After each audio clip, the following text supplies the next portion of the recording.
Welcome to the March 3rd Medfield Board of Selectmen's meeting on a primary election day, so I hope this is a little bit more patriotic feeling a day than just your average Tuesday Board of Selectmen meeting. Having looked at the sample ballots, hereby declare that the most creative names for candidates goes to the Libertarian candidates. They had like Angel, Savage, Zerd Dog, or something like that. Vermin Supreme was on the ballot this year. Yeah, and I was sitting there wondering if that was actually their legal name, because it seems like you ought to put your legal name on the ballot, but some of them kind of have like the equivalent of a tattoo for a part of their name. So You're I going to just get some wanted calls from some angry libertarians. not in this. I asked Christine how many. I sympathize with many of those views. Just it's the naming conventions that threw me off. Before we start, first off, we always, or we almost always, have our meetings broadcast by Medfield TV, so please be aware that this entire meeting is being videoed. And if you have anything in the audience that you'd like to say, if you would, please make sure either you come to the podium or you grab that microphone there. It doesn't amplify your voice in the room. It only makes sure that we pick up the audio feed for the Medfield broadcast. So, and I would like to note that on a recent Board of Selectmen meeting that I checked because of something I'll get to later on, I think there were 653 views. To my knowledge, that is a record, so I'm hoping that we can break it now that we move into a new election cycle here. We can break that. Before we start, I'd like to just take a few minutes to keep in mind the service members that we have who are serving across the globe to help protect our country.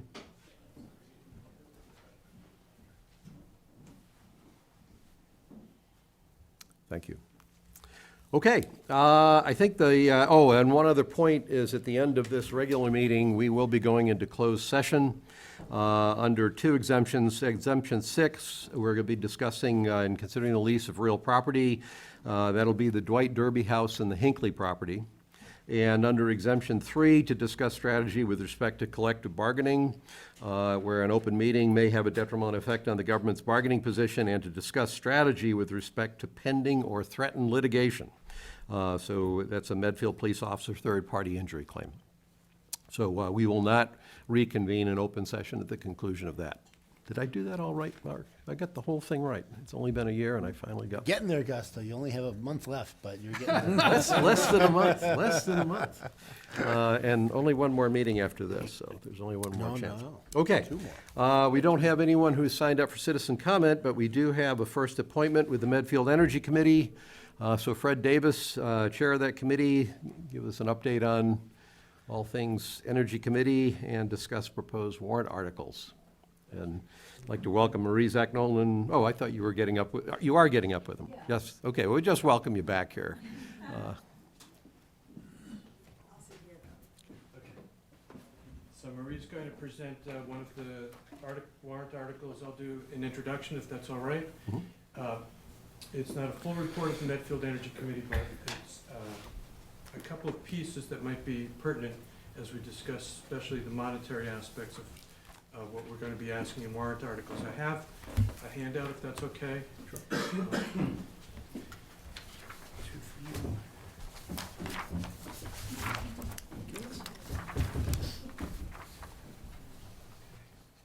Three copies there, and there's a couple more copies.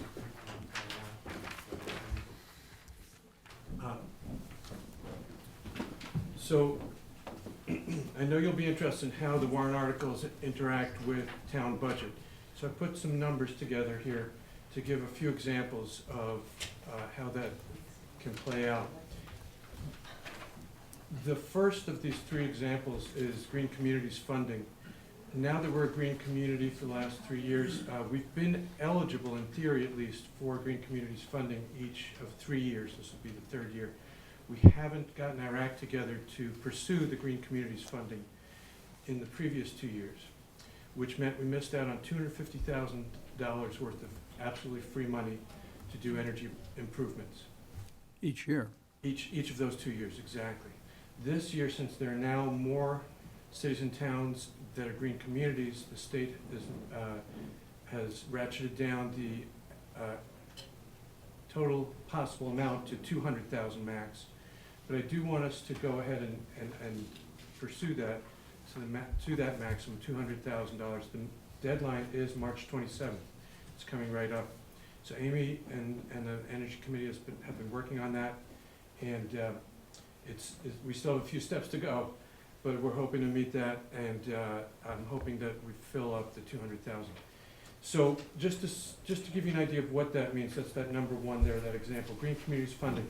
So right now, in our queue, sort of in our list of ECMs, energy conservation measures, there are 22 separate lines, energy conservation measures, that we put together in a table 3-4 years ago when we became a green community. Those 22 are the ones that we haven't done yet. So if we just go by that old table, and that's where these numbers come from. What we're working on right now is updating enough of those numbers to get them fresh and put in for $200,000. But in theory, if we went ahead as it was, the 22 measures come to a total of $366,000 worth of measures. Since there's $200,000 allowable each year, I presume that would take 2 years of funding, $200,000 this year, $166,000 the next. And if we do that, we're also eligible for, well, actually, yes, we'd be eligible for another $20,000 in admin. So $10,000 each year, we're eligible for up to $10,000. And that would just cover administrative costs. Then also, according to those measures, those would be eligible for $97-something thousand in utility incentives. That's from well, now Eversource Gas and Eversource Electricity. So that would also be income. All three of those lines are positive to our budget. The only presumption laying there is that, behind that, is that the $366,000 includes items that were already in our budget. So in other words, the town might already be wanting to do those things, and now we get to do them for free. And then fourth line there is $75,000. That's the energy savings. And since this is talking about over 2 years, it's about $50,000 each year. So I figure over a year and a half's worth over 2 years. Anyway, the point is $558,000 would come net to our budget for an outlay of zero over this year and the next, if we succeed in meeting the March 27th deadline with an eligible application. And we do the same the following year, do something similar the following year. All of which should be a good argument for hiring, making a position to just chase energy and sustainability opportunities because they are so profitable. So profitable, zero outlay. Yes, it's time and effort. Right now, Amy is doing what she can to get this done, and so is the Energy Committee. But it's clear that we could use another position here just to do this kind of work. Also, number two, I'm sorry, any questions on that? Yeah, why is that? Which? Why is it clear that you need to hire somebody else to do this? Well, Nothing you've said so far makes that clear, because it seems like we're not going to hire somebody before March 27th. no, right. Right, so you take out the $200,000 for that grant, which would not be funded by the sustainability coordinator position, because we're going to get that grant without it, one way or the other. If we meet the deadline, right. Okay, so why is it that it's clear that we need to hire somebody? Right. We didn't meet it last year, the deadline. We didn't meet it the previous year. And I can see, and I've only been in the position of chair since May, but it's clear to me that it's a stretch to get enough focused attention to get this done with the current staffing. And why is, I mean, you also realize we were understaffed significantly at town hall over the last 2 years. Right, we didn't have we've only had a town administrator and assistant town administrator in place for, when was Nick hired? August. In August. So, I mean, the last 2 years are not exactly typical of where we are now. So it's certainly up to you to ascertain, to determine. I'm just asking the question.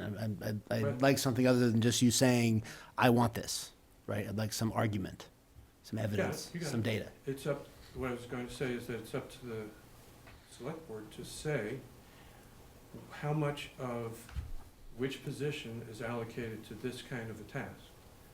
And while Jerry was in place, for instance, he wasn't, I don't think he focused on this at all. And he did a lot of good work. This just wasn't his thing. He was doing other things.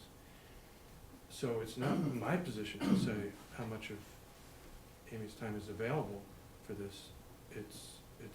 I'm asking pretty please, you know, and Amy has been doing what she can. Is that, I don't mean to put. Yeah, but I'm just saying that, you know, I don't think it's been brought to our attention over the last 2 years that there was some inability to meet this deadline, or that there was additional work needed, or Yeah, I've what gone have through a you. big learning curve since May myself. Yeah. And the Energy Committee has too, just what we were missing. Now, a lot of towns have been going after these funds every year, and they don't advertise just how much this is gravy. You know, but I ran all this by our administrator at the Energy Office, and she agrees with the math.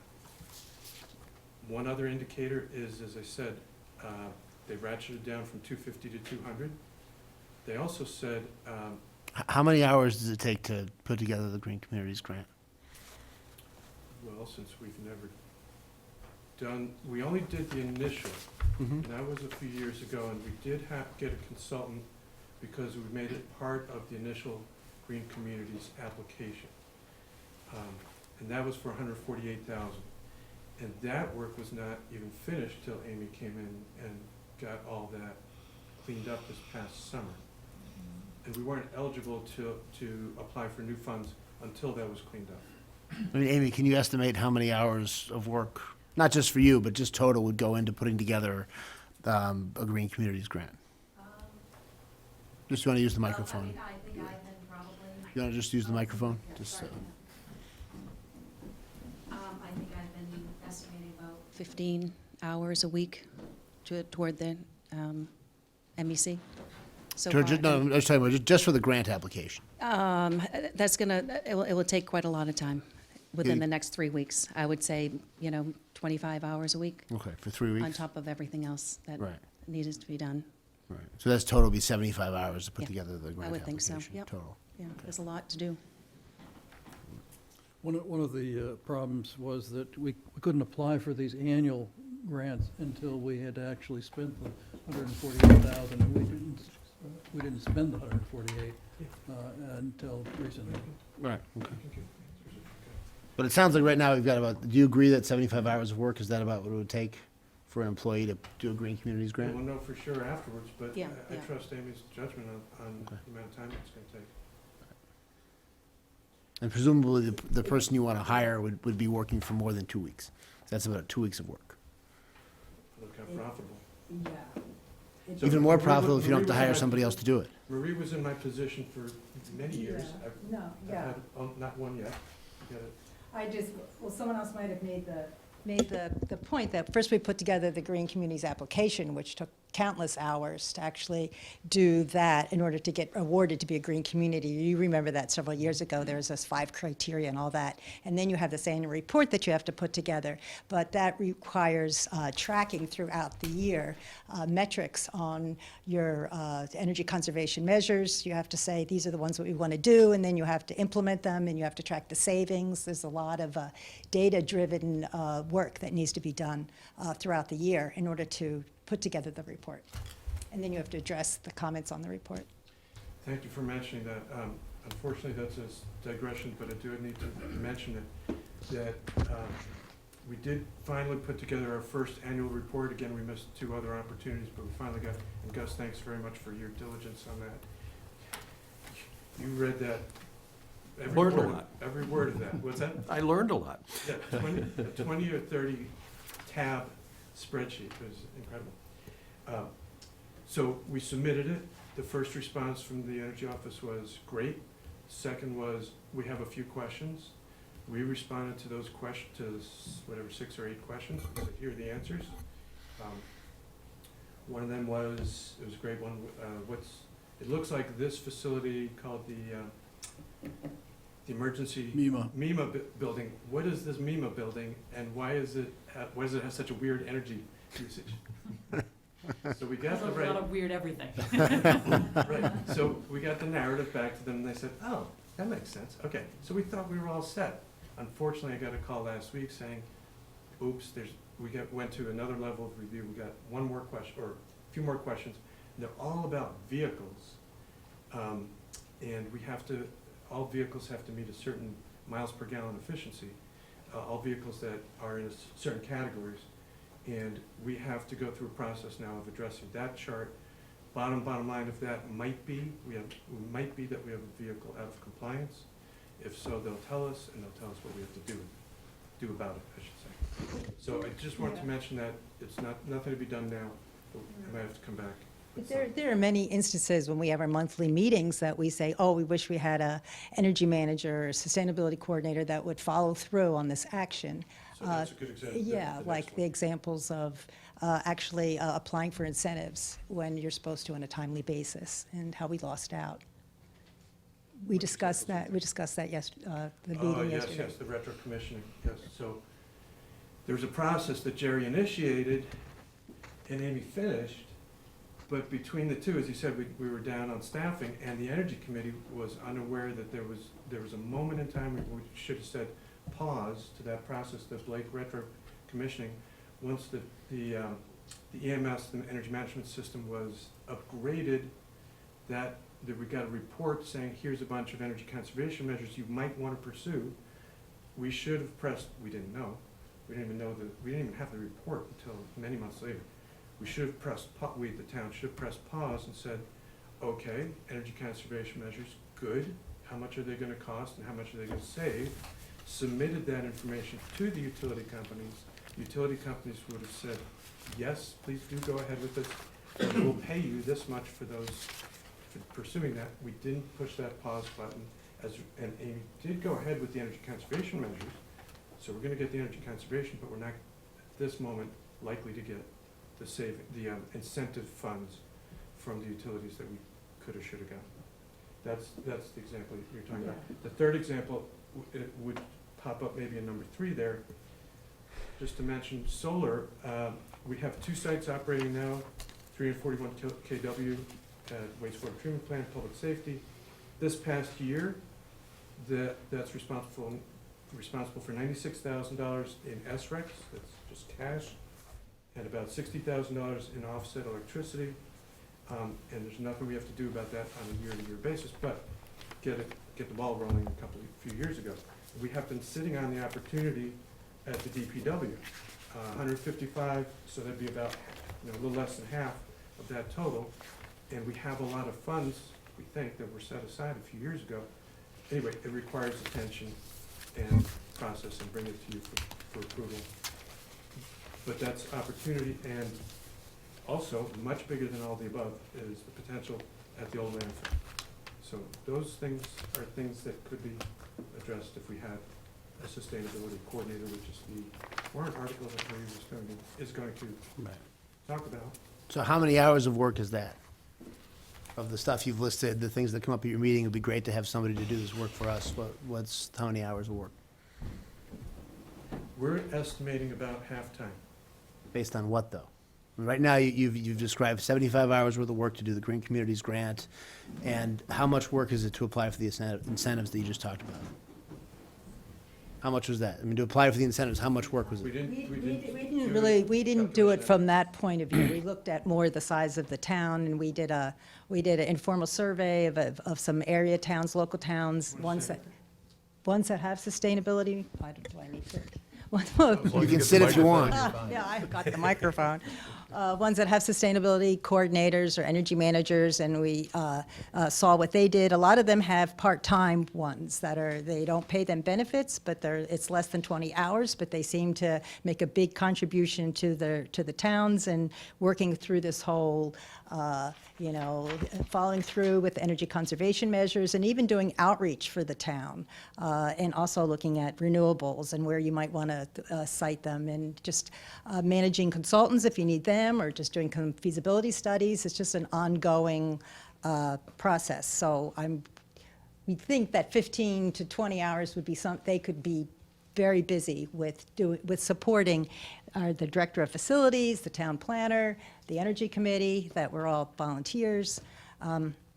And so that's what we thought would be reasonable. We saw towns from, for example, Millis got some, I don't know if are you interested in hearing this? Sure. Okay, sorry. It's guys. starting to sound more like actual information, so it's good, yeah. Okay, so for like Millis, they actually got some money from Green Communities, and they shared a position with Medway. After 2 years, Millis just took over the responsibility. So they're using municipal funds, and they've had this person for several years, and it's working out, and he's actually increasing his responsibilities and his hours. Then you have Westwood, that for several years has had a very qualified energy manager, 20 hours a week, who lives in town, who has a lot of experience as a mechanical engineer and manager. So he's helping them do their reporting and all kinds of work. They're planning a new school. He's getting involved in all that, setting energy goals. And those are two. Then we have Ashland and Sherburne actually had Do their you know what state. those, sorry to interrupt, do you know what those people do? Like, Yeah. what I'm trying to understand here is, Right. our biggest expense as a town is personnel. And it's Yes. great to list off I all of these know. numbers, but these are not net numbers, right? There's nothing that you've presented that suggests we can't get these without hiring. It's not like it's one of these things where the state is trying to get jobs for people and they say, if you hire a sustainability coordinator with these 3 qualifications, we'll give you $100,000 for that, right? So I think what I need to understand is how many hours of work is involved. I think Christine and Nick and Amy and everyone have to talk about for the list of tasks that you have. Because if it's just a matter of, coming up with a list of things you have to do on an annual basis, and these things have to be done, I think our first consideration should always be not necessarily just to put more on Amy, because she's got a ton to do, but with the resources that we have in town, if we have a list of what actually needs to be done, it can't just be, it would be great if we come up with a bright idea at our meeting every month, we have somebody to do the legwork for us. I mean, that's fine, but I think we really do have to understand what are the things they're gonna do, how can we do it with current staff? I don't know what the other staffing is, what other positions these towns have in addition to this, and I'm not ruling it out, but I wanna understand, we're gonna add a new position at a time when we're looking at an operating budget saying we're gonna have to cut positions. What's the net benefit? Is it actually the case that somebody couldn't have applied? I mean, how many hours would it have taken to apply for those incentives? You didn't know about it, nobody knew about it, so we didn't apply. How much would it have taken? Was it 100 hours, was it 500 hours, was it 2 hours? Was it simply a matter as we didn't know and so we didn't do it, as opposed to actually needing a new employee? The towns that I've contacted with the energy managers and sustainability coordinators that are working part-time, how about if I go back and ask them to tell me how much time they spend on each of these items? and I give want to that know, do information back those to you. towns have a capital planning person? Do they have a full-time facilities person? Do they have an assistant town administrator? Do they have a town Yeah, administrator? No, Do they I have- can, I what definitely other staff do they understand your have? point. And let Right. me get that data, or Right. the Energy Committee, get some of that information and supply it to you, and that Right. would help you with Because your if some of this stuff decision. is sort of in the nature of paperwork, right, as opposed to Yeah, and some of it is like paperwork. hooking up solar panels Some of it is or tracking metrics, Right. tracking performance. Right. That's how it is now. right, and that's the data-driven. thing that you don't necessarily have to have, the green check mark of, well, you are a certified sustainability manager. That's something that we may have resources within the town that can do it now, if we understand what those jobs are, and we can start at the staff level with Christine and Nick figuring out how to allocate everybody's resources. So I'll just comment, so Marie did as thorough a survey as I've ever seen of the other towns. Not that there aren't any number of questions that could be asked. One thing you asked was, or mentioned that it's not like the state said, here's money to hire. The state did do that. We hired someone and the money's gone, right. Right. And, As is often the case with these grants from the state, they want you to do something, they'll pay for 2 years, and then you're on the hook for it after that. but everybody knew that was the case. Right. There was no pretense that there was going to continue. And well before we're coming to you today, we did sit down with Christine some months ago now and laid out these questions. And that resulted in the impression I have from all the consultations I've had so far are that the resources are not quite there in terms of current staffing availability. Now, if I misunderstood, if I had to go back and try. I mean, did you give Christine a list of the work that needs to be done and how many hours it takes? And that seems to me where you start. I mean, if you're looking to hire somebody, you have to start with what are they gonna do, how much time is it gonna take? Because for example, let's say, because next year is gonna be an even busier year for Amy, I think. If next year we have 75 hours that we need for someone to do the Green Communities grant, it seems like you get a consultant to do it for 75 hours for, $40 an hour, whatever it would take to actually do that work. I mean, and that would be a better use of our money than hiring somebody, onto the staff. So we could go back and try to guesstimate hours, so how much time for solar for the one array, how much time for solar for the other array. Another thing that we have to do each year is the annual report, which you reviewed. And guess how that, many- yeah. That took, that was almost all volunteer. You put some hours into it, thank you. Right. But I'm guessing that was 100 hours of volunteer time. The second time we do it, it should be 75. The next time it should be 50. But there are towns that we identified that used they outsourced a contractor, Sparks Energy Conservation, that, Definitely look yeah, into that. that they did pay a consultant to do this kind of work. And that is another route that we could do. There wouldn't be any institutional learning involved, because we'd have to keep rehiring them versus having somebody on staff that could, remember what happened and apply it to the next building or something like that, but. So I could just That's an speak option. as someone who's observed the Energy Committee since its inception at its meetings. Originally, Mike Sullivan would attend the meetings, and he was sort of the town staff person who oversaw the connection between the Energy Committee and the town and what needed to get done. And so he was the person that was handling it. Then Andrew Seaman stepped in for a couple of years, and then Jerry McCarty, I guess. McCarty. But since Jerry left, Amy's been there some, but she hasn't had the time availability to do it.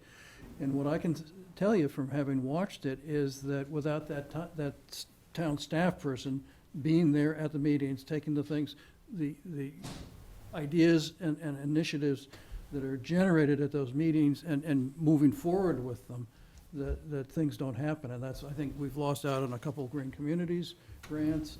We've lost on other things. Why couldn't you just make a list of those things, Pete? I mean, you're there. I mean, you work for the town. I mean, why can't you make, I mean, rather than saying we have to have somebody so they can come to our meetings, why not just make a list of the stuff that needs to be done? And then we can I think figure out that- who can do it and the I don't best think way to that's do it. I don't think you're gonna get very good volunteer committees, Mike, that are gonna carry forward on those things. I think that you need town staff people to carry forward. Well, on I'm those not, details. I agree with you, but I'm saying, why does it have to be somebody who's assigned to that job as opposed to coming up with a list of things? I mean, they've listed off several things that need to be done that are specific tasks and specific assignments, not all of which are necessarily in the same category of things to be done. I mean, why can't we start at least figuring out what those specific tasks, I mean, everybody would love to have their own staff person, right? It's the one thing that's true of every level of government and business. Everyone would like to have their own person who's accountable to them, who works for them, right? Everyone loves that. Just like everyone wants their own building, and everyone wants their own car. But at some point, for the people who are paying for all of this, you can't do it that way. And so I just want to understand, before we're going to hire somebody new, what are they going to do? How many hours does it take? And is there another way we can do it? So, for 'Cause instance. this is the first time hearing of your concern that we haven't gotten these grants because somebody wasn't doing something they should have done, and I'm not sure. I can keep coming back for more meetings. No, seriously, to keep addressing these questions, what's that? No, I think that it's a really good discussion that we're having, because we've certainly felt this way for several years, but we haven't brought it to the forefront, so. So I to give, appreciate the time that you're giving us to be able to talk about it and express our frustration at not getting as much done as we would have liked to have gotten done. so to just give a little color to the questions that you're asking. So I based the numbers I laid out in number one there on the 22 ECMs that were in the original report that are yet undone. Now, if we proceeded with those, which we're unlikely to, even if we proceeded with exactly those, we've been told by the state, well, 3 years is too old. You have to get each one of those repriced. Now, it could be maybe 3 or 4 contractors to contact, not 22 different contractors, but probably more than one. We'd have to contact the contractor and say, pretty please, would you, either the old contractor, would you, recheck your numbers, or get a new contractor to come walk the halls and look at the, the shower heads and the faucets and the heaters and the water heaters and all those things that we said needed upgrading. That's the kind of work we're talking about. In this case, we're probably gonna narrow it down to a couple of big ticket items. But those big ticket items each require Amy to reach out to the contractor and get them to come in, and then ask a lot of questions back and forth. So it gives you a little bit of color as to what's involved to do that. So that's also the kind of reason that Pete was getting at, why the volunteers are not likely gonna be that effective. Yeah, I'm not suggesting that you all go do that. But you understand my question here, and my basic concern is, do we have to hire somebody new to do this, or can we figure out a better way to do this with existing staff? I think I've asked my question. I don't think you have an answer to it, and so I've taken up enough time, and so, Gus, I'll defer to you if other people have questions and all Actually, that. so I'm gonna throw a curveball into this whole discussion, because that's my job. So I'm gonna ask a question that's got nothing to do with the specific merits. One of the first, before I even do that, let me comment for the group and for my fellow selectmen here. I did go through the annual report out of the Green Committee. I had no idea how much work and how much good work the Green Committee has done. I had no idea the kind of, the money that Fred is showing us here, that's actually the kind of money that's out there that can be captured. And a lot of that is because of grant money, but even if you took all that away, you'd still wind up with the annual savings, which themselves are, if we didn't have anybody incentivizing us for anything and we could find ways to save $75,000 a year, we would be probably investing in it. So in terms of just broad philosophy, the economics, after I looked at that annual report, I suddenly had a different view of the economics of this whole thing than I did going into it. And a big part of it has to do with grants and the fact that the electric companies will pay you to not have to buy electricity from them and all that stuff too. And it's a good time to strike while the iron's hot on that. So I'll start with that. The question that I had, though, is why this is an article. I'm looking at this as saying what we're discussing here is a potential need to augment staff or to add staff. I think you're working the angle, can we find people in town that can take this job up? And that's a valid thing, but I would see that as being the kind of a discussion, first off, that would require a clear definition of what the job is. But then I would think that would be the kind of discussion that would go first to the personnel board to define what does or doesn't work. So I'm not saying that to put that on a back shelf. I'm saying this whole process doesn't make sense to me. I don't know why we're wasting time at a town meeting. What if the voters say, yep, hire him? What does that mean? Does the personnel board not have the role? Do the selectmen? Is that just an order? We take the order and run off and do it? And that wouldn't happen. So I actually think this whole process should go through a normal question of adding, if it's a staff addition, it ought to go through the normal mechanisms we have. And we shouldn't be diverting to a town meeting to ask the voters to vote one way or the other, because they're not gonna have this discussion. We won't have time in the town meeting, so they would make whatever vote they make with less knowledge than we have now, more like what we had 20 minutes ago. Mark? It will not be binding on the Board of Well, I Selectmen. understand that, yeah, I mean, for sure it wouldn't, but I didn't hear that. it's not binding.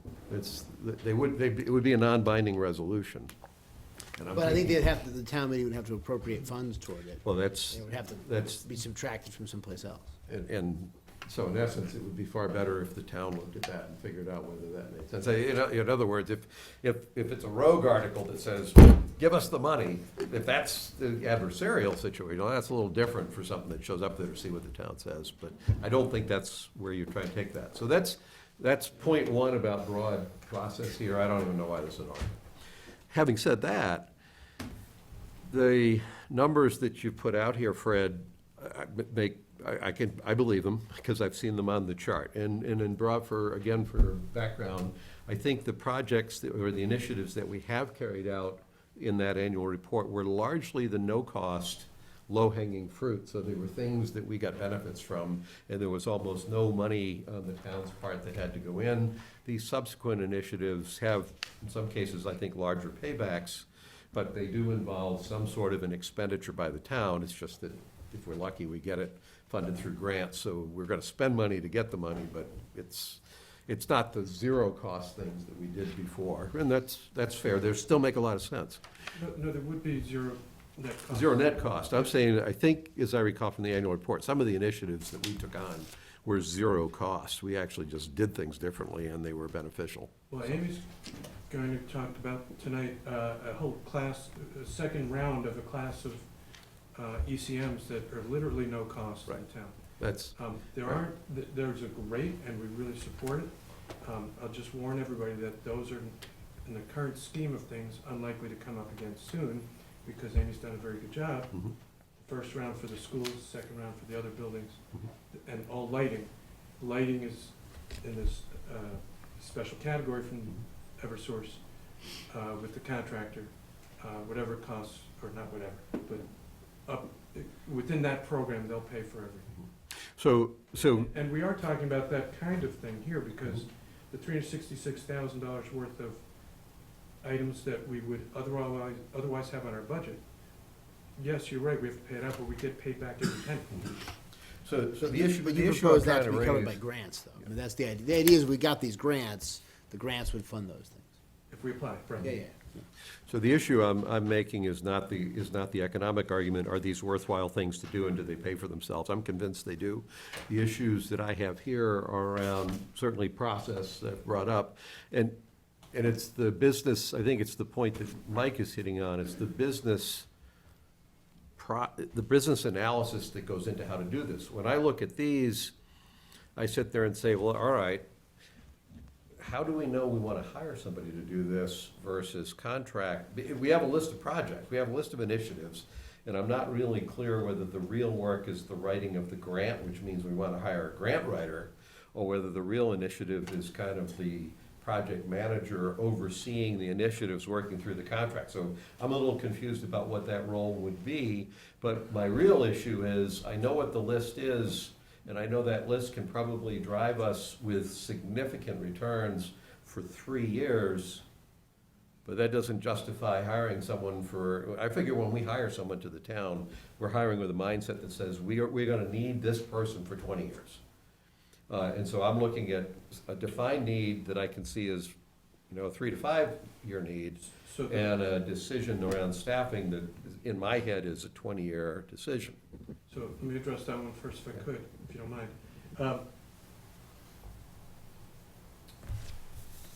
Our initial commitment as a green community is this 366,000 or something like it will get us to the theoretical commitment, amazingly. So we're close.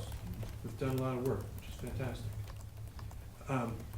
It doesn't mean we're closed off from further green community grants. Did I mention the 750 Club? Okay, that I was starting to say before. So another thing that the Energy Office told everybody when they announced this round this year, they said, okay, they're initiating then this is how the webinar went, and you know who you are, and it's not us. It's any town or city that has already gotten cumulative $750,000 worth of grants. They have some cap. They can't get 250, maybe 200, maybe they can get 150, I forget what it is. But anyway, my point is, other towns have been doing this every year with no compunction, and no, I shouldn't say, I'm sure they're, abiding by the rules. But I'm saying this doesn't end, as far as we know. We don't know where the end is. All the But- more argument for hiring someone on a contract basis, because you don't know what the long-term requirement is. Perhaps that's one perspective. My perspective is a little different, and it gets to a point that I want to make before we get too much further. Is that we have 3 proposals we want to bring to you tonight. They nest together. They don't have to go together, but there's a way in which they bridge and mesh with each other, and serve further reasons why this should be an ongoing position.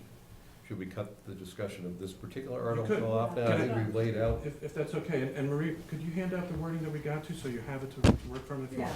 And Gus, I just want to say that as to the processes you mentioned, the Energy Committee is, not pushing for this to be a warrant article per se. We just want it done. So, I would think that And it it's- more properly. and it's our studied opinion, that's the right way to put it, that it does take another position, given where we're at, and where we've been, and what we see in the future, but I trust. Yeah, so It what I trust- just trust- passed out, though, was the Sustainability Coordinator article, which we're saying that we're gonna stop discussion on this and go to Thank the other two articles. But we did want to get this, and granted, maybe this isn't the proper mechanism to use, especially after your discussion about maybe we should be talking to the Personnel Board and making a different kind of a case.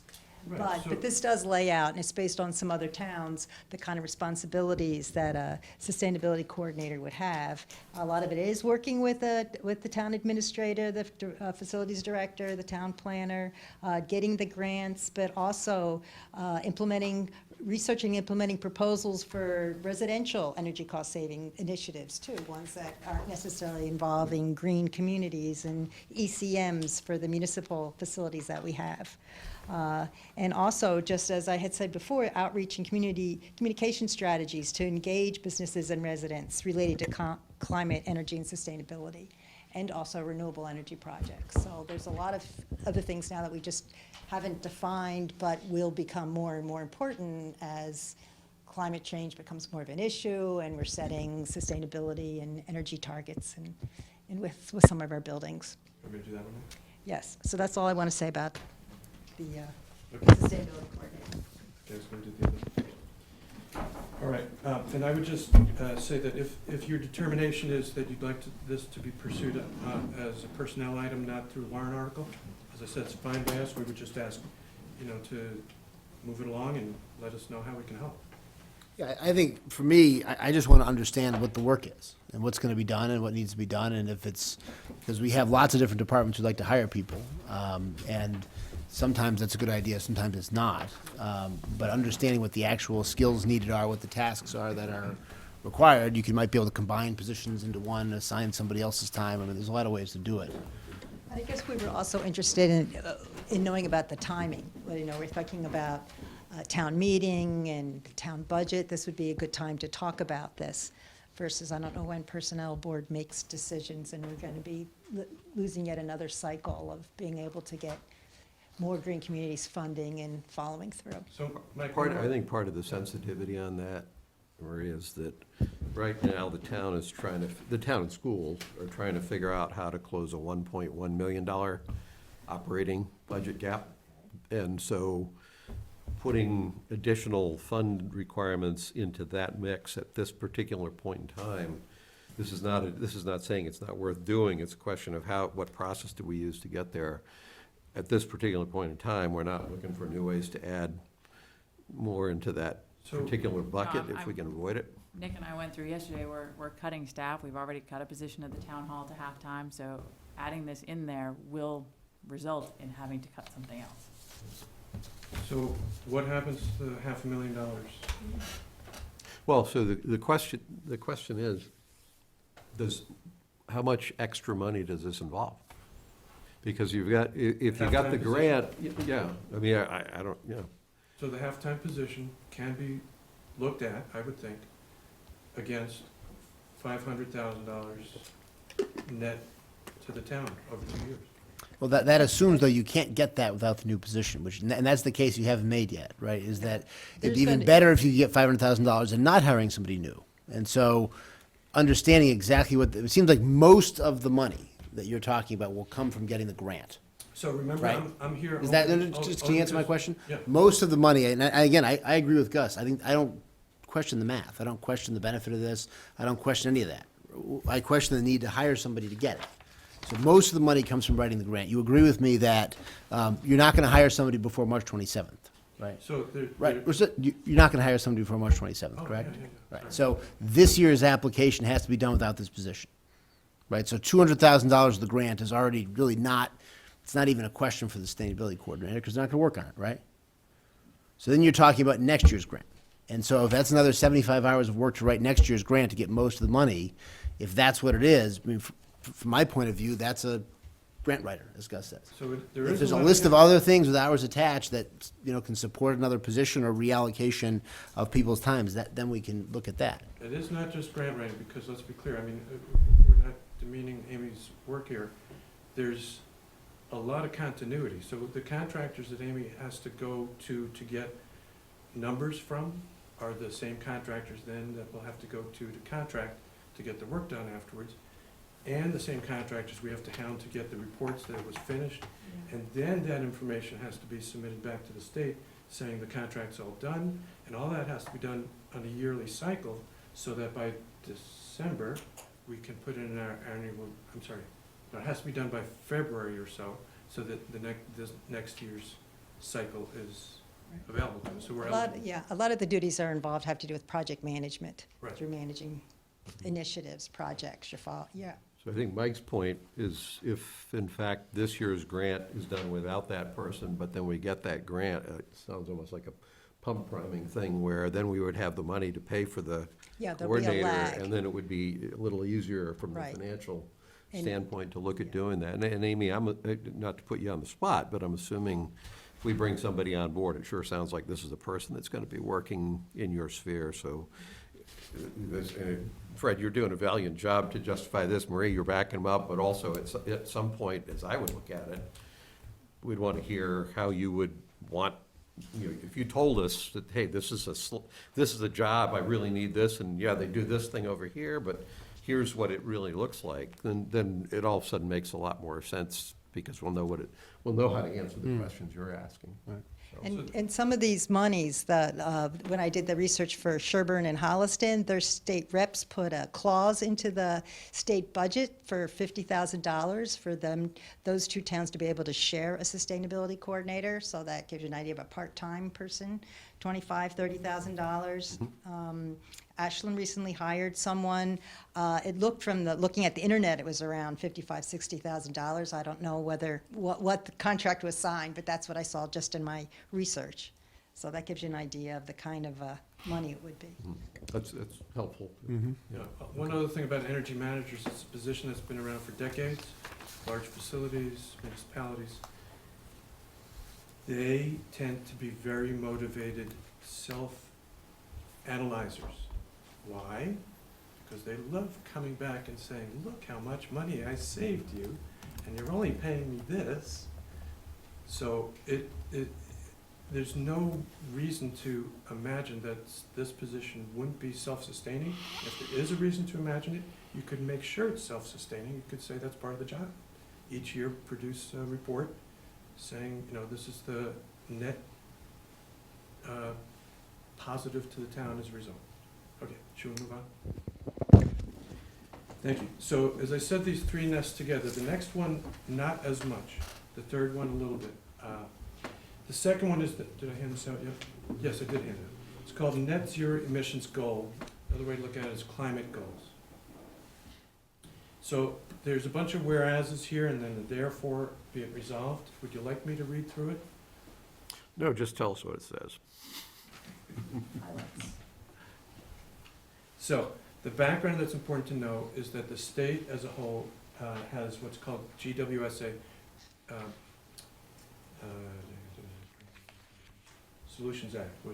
Global warming? Global Warming Solutions Act, thank you. I've said it a million times, Global Warming Solutions Act. It's been in place for 12 years now, I think. 208. Right, 12 years, right? And it mandates that the state achieve 20% reduction in in greenhouse gas pollution, 20% reduction by this year, 2020, and 80% by 2050.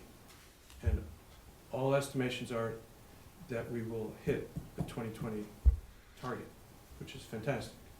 As a whole state, the whole state's carbon footprint has come down 20%. The remaining 80%, we've got a ways to go, but also a number of years. But a big development in the last couple of weeks is that the governor said he wants to change that 2050 goal from 80% reduction to 100% reduction, meaning net zero carbon footprint by 2050. The state Senate has passed a bill to that effect. The state House has not acted yet. That's where we are right this second. So Global Warming Solutions Act is likely to go to 100% by 2050 target. None of that says what any one of us has to do. None of it says what any one town has to do. But on the other hand, I don't know that our town has said anything in terms of what we want to do just yet. This article is meant to say this is what Medfield wants to do. Some towns have taken the GWSA goals and said, that's also our town goal. Now, by the way, I'm talking about not just town operations, but businesses and residences.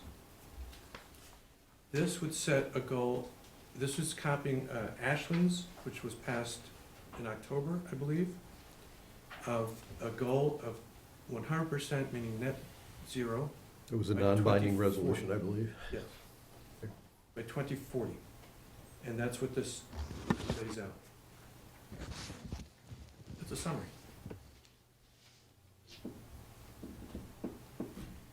I'm gonna let you go first, Gus. Want me to go first? Well, all right, I'll go first, and I'll have to go philosophical here. I'm not a real big fan of empty, broad statements that don't mean anything. In my view of the Ashland resolution, as a non-binding resolution, is it doesn't mean a doggone thing, other than it has the town saying, look at us, we've signed up for this. So my issue around these kinds of things is it's something that is broad and fuzzy. We don't know how we're gonna get there, and we're not making any clear statements about whether we're going to sign up for spending more money than we have to. We haven't gone through the financial implications for taxpayers. We've just basically said, well, let's vote for this, and everyone says, yea, verily, and then maybe it happens, maybe it doesn't. I don't like those kinds of symbolic, what I'll call meaningless statements. I do like real action. And so my point around this is the things we've done so far, to include things that the Energy Committee's been behind around things like solar panel. I've got them on my house. I didn't have to do it. I didn't make some broad statement about where I'm gonna stand with the world on this. I basically saw something that made a heck of a lot of sense. I wound up taking out a home equity line of credit to finance it. Not everybody can do that. But it's not I actually do think we need to do things for the environment. I don't like the symbolic acts that are not tied to anything real, that don't have any clear path to how you're gonna get there. It's just a bunch of people sitting in a ring saying, this is what we're gonna do, aren't we? And looking at each other. So my basic reaction to this, and then I'll shut up, is that this is one of those politically empty statements. And I'm not that interested, personally, I'm not that interested in it. I'm not convinced the town wants to do that. If the town understand, I mean, if we're gonna do it, then we have to sign up for it. And some of those things, if we mean it, that means we sign up for it, even if it costs people money. Now, if everybody goes into that with their eyes open and says, yep, that's what I wanna do, and I don't care what it's gonna cost me, okay, we're there. If that's not what we're saying, we're just kinda trying to all feel good, then I find it to be an empty article. The one thing that I note, point out is number 2, that we do commit to a net zero action, developing the net zero action plan. The number we put in was November 2020. Okay, and when we do that plan, what happens with that? What will it cost people? So you're asking great questions, Gus, Thank you. and they deserve other great questions, such as, what are we gonna do about climate? Which is not necessarily a question you're Well, dealing with. I think we've been talking about that. We have the things we've already done, much credit of which goes to the Energy Committee. We have been doing something about climate. You want to get totally logical? We should be sending money to China. That's where the biggest emitter is. If you really want to go through this in sheer logic, we should create a town fund, and we should ship money over to China and say, put it to good use to stop your emissions, because that's where the biggest problem is. If we were serious about fixing the problem, that's what we would do. Pareto analysis, send the money to China and tell them to work on this stuff. I don't think anybody's really prepared to do that. So I agree with you that we should look for smart ways to do things. I think we are gonna wanna put solar panels up on the site of the old dump. But it's the symbolic empty stuff. You would do a plan in November, is that plan, will it have teeth? If we don't follow that plan, what do we do about it?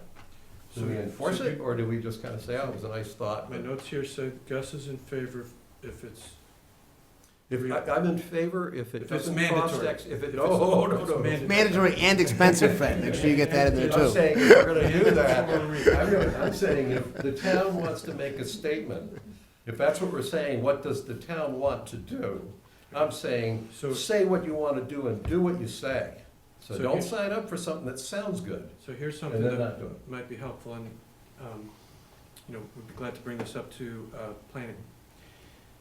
But in my field, the energy efficiency, I've been in that field for 40 years now. One of the best people in that field, his name is Ian Shapiro. He did an analysis of his firm's energy audits. He had done lots of energy audits. They reviewed 1,000, audits of 1,000 buildings.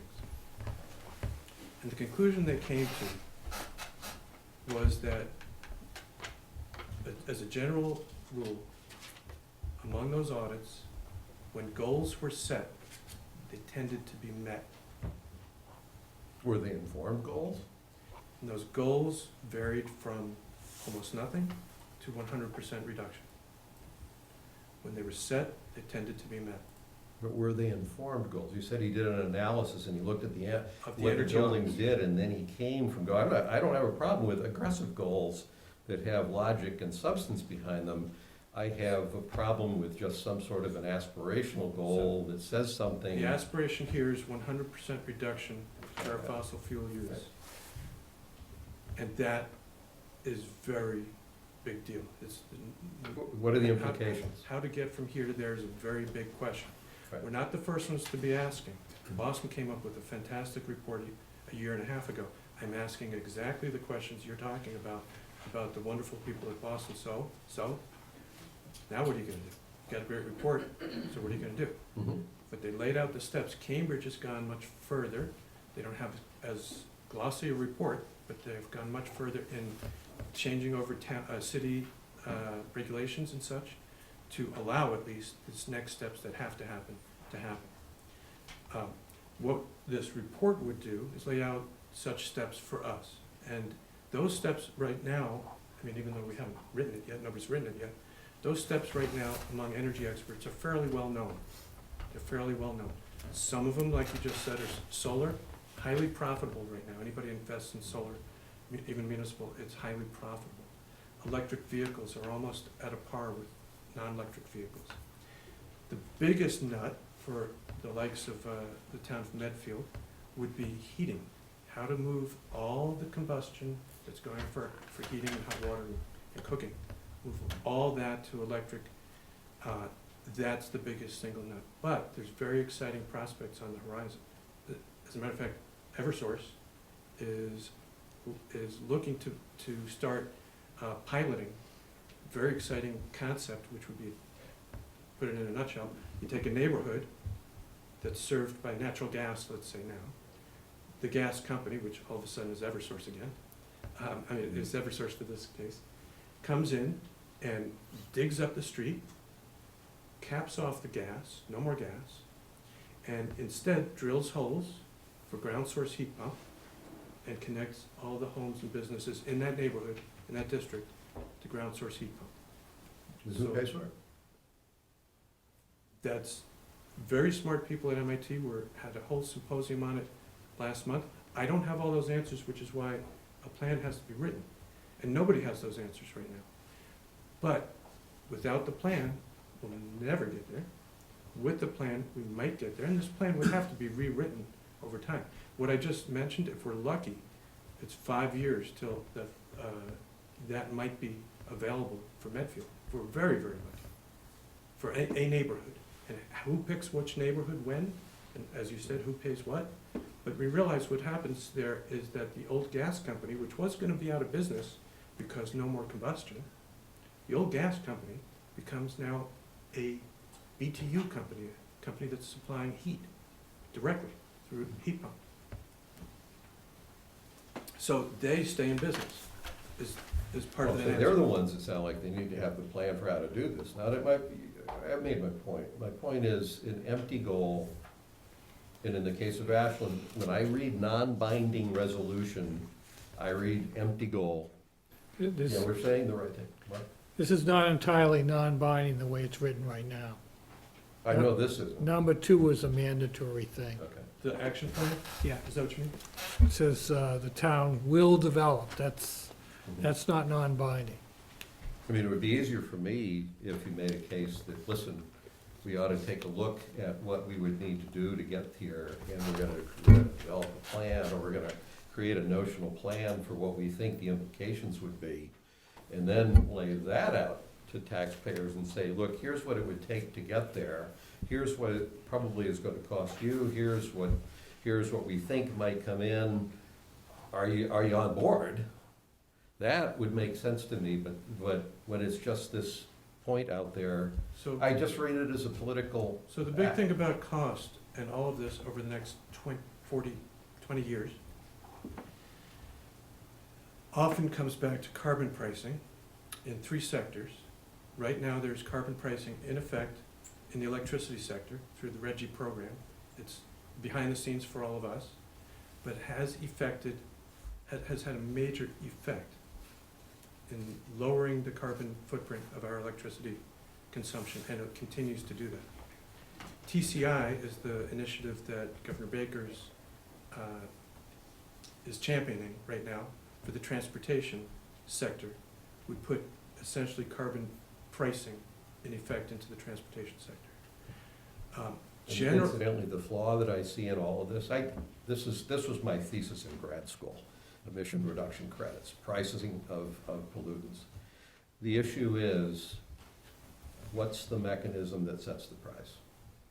If the mechanism that sets the price is a market mechanism, which is what the old emission reduction credits were.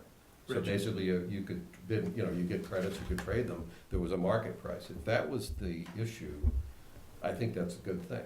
Like, is If- that RGGI? I don't know. That is I did that a long time ago, and I haven't been following the area that closely. My think point that's is, but then what has happened in some places is people said, gee, you can drive behavior, just set the price high enough. And the price that is not actually a market-based scarcity price. It's just a price that somebody who wants something to happen has said, let's set it here, and I bet you very few people want to do it. And then it becomes just another lever to manipulate behavior as opposed to a means of managing behavior, if you follow what I'm getting at. So I don't know for sure how the pricing on carbon is set. It's fair to say that there's a lot of external costs that are not normally reflected in markets. And therefore, you can make an argument the price should be more than just what the non-externality based price is. I get all that. But the fact that they're pricing things doesn't automatically mean we're doing a great thing. I'll lay out one other factor which could be seen as political, but I don't know that you worry about your positions in this political manner. But when I talk to groups of people who show up for any kind of a forum on energy and climate in the last 6 years. 6 years ago, I would always start a session with, okay, thanks for showing up. Just want to get a sense of where you're at, how many people are, aware of the climate problem, how many know a lot about it, how many are concerned, how many are very concerned, how many people are really, really horrified. So I used to get a range of responses 5 years ago. I don't get a range anymore. Nobody shows up to these things that aren't, if they're not, and they're all horrified. Everyone who shows up is horrified. To me, that's politics. In other words, at some point, somebody's going to say to all our political leaders, we must act, we must act. Now, it hasn't come to Medfield Board of Selectmen before, and I appreciate that, and I'm glad to keep coming. But I do believe there is a part local government should play, and in this case, it's just authorizing a plan. So Fred, answering politically, speaking as one selectman, you will never see me agree to do something just because a bunch of people came in and said, I want you to do that. I welcome debate, I will listen, I hope to be listened to, but you will never get me to agree because a crowd of people said, I think we need to turn left, let's turn left. I wanna know why. I wanna know the logic behind it, because there is a lot of, right now, at this point, in this debate, when we have arguments out there that the world's gonna end in 10 years, economic analysis goes out the window, because who cares how much things cost? The world's gonna end in 10 years if we don't do it, or 11 years. That's, my point here is, no. We need to be able to articulate the reason why. I'm not against environmentalism, I'm not against responsible action. I agree carbon dioxide has gone up, and for no other reason, because poison ivy leaves really are a lot bigger than they were when I was a kid. That's directly observable, I believe it. So I'm not arguing, but you'll never win an argument with me by bringing a bunch of people in and trying to tell them, to get me to do something, because they say, it won't work with me. So, May I ask a question? I don't mean to interrupt you, Fred. okay, just before we're done, I want to know how much we should send to China. Yes, Mike. What are you asking the Board of Selectmen to do tonight with this non-binding resolution? Well, it would be lovely if you would recommend passage. I don't think we're in a position to do that tonight. Other than that, anything? Yes, one last article. But on this article, that's what you're looking for. We haven't taken votes on any articles yet. Uh-huh. Well, can we, Yeah, I suggest that we move on to the next one, Pete? Do you want to? Thank you. Okay. This last one is called Community Choice Aggregation. Mark, I presume you've had some experience with this one? A number of towns have done this in various ways. And the person who did the research on this is Paul Feckelketter, and he's not here tonight, so I'll do what I can to represent it. And it's very straightforward, and here's a couple of copies. If anybody wants to see if the town will authorize the Board of Selectmen to initiate the process of seeking to aggregate electrical load through a Community Choice Aggregation Program, CCA, and contract for Medfield residents as authorized by MGL 164, Section 134, and through CCA, decrease greenhouse emissions for the town's residents by pursuing a percentage of Class 1 designated renewable energy that is greater than that required by the Mass Renewable Portfolio Standards, RPS. This article also authorizes the town administrator to establish and/or appoint representatives for a committee or task force to oversee the project.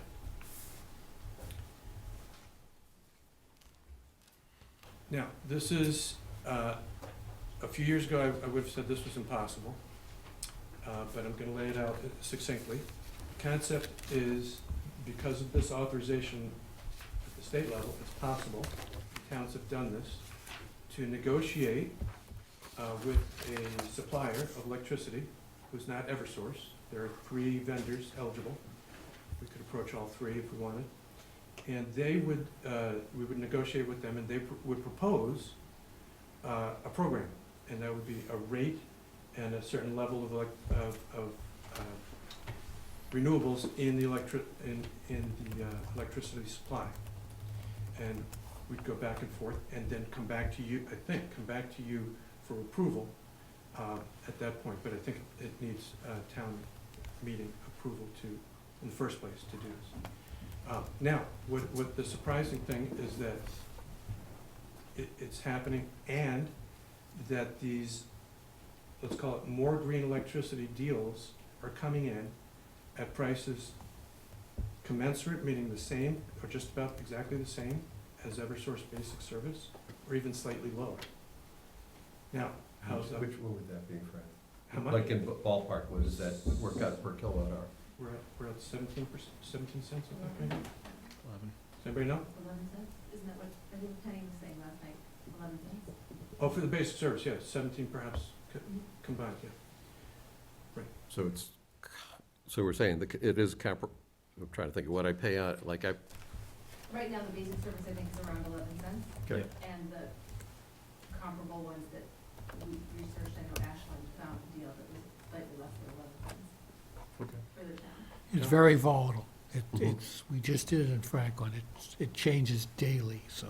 My point is, but the pricing on this is that it would be a comparable price. It would just be that the supplier would be providing a cleaner mix of the energy that, Yeah, I think you do it because you're getting a greener energy.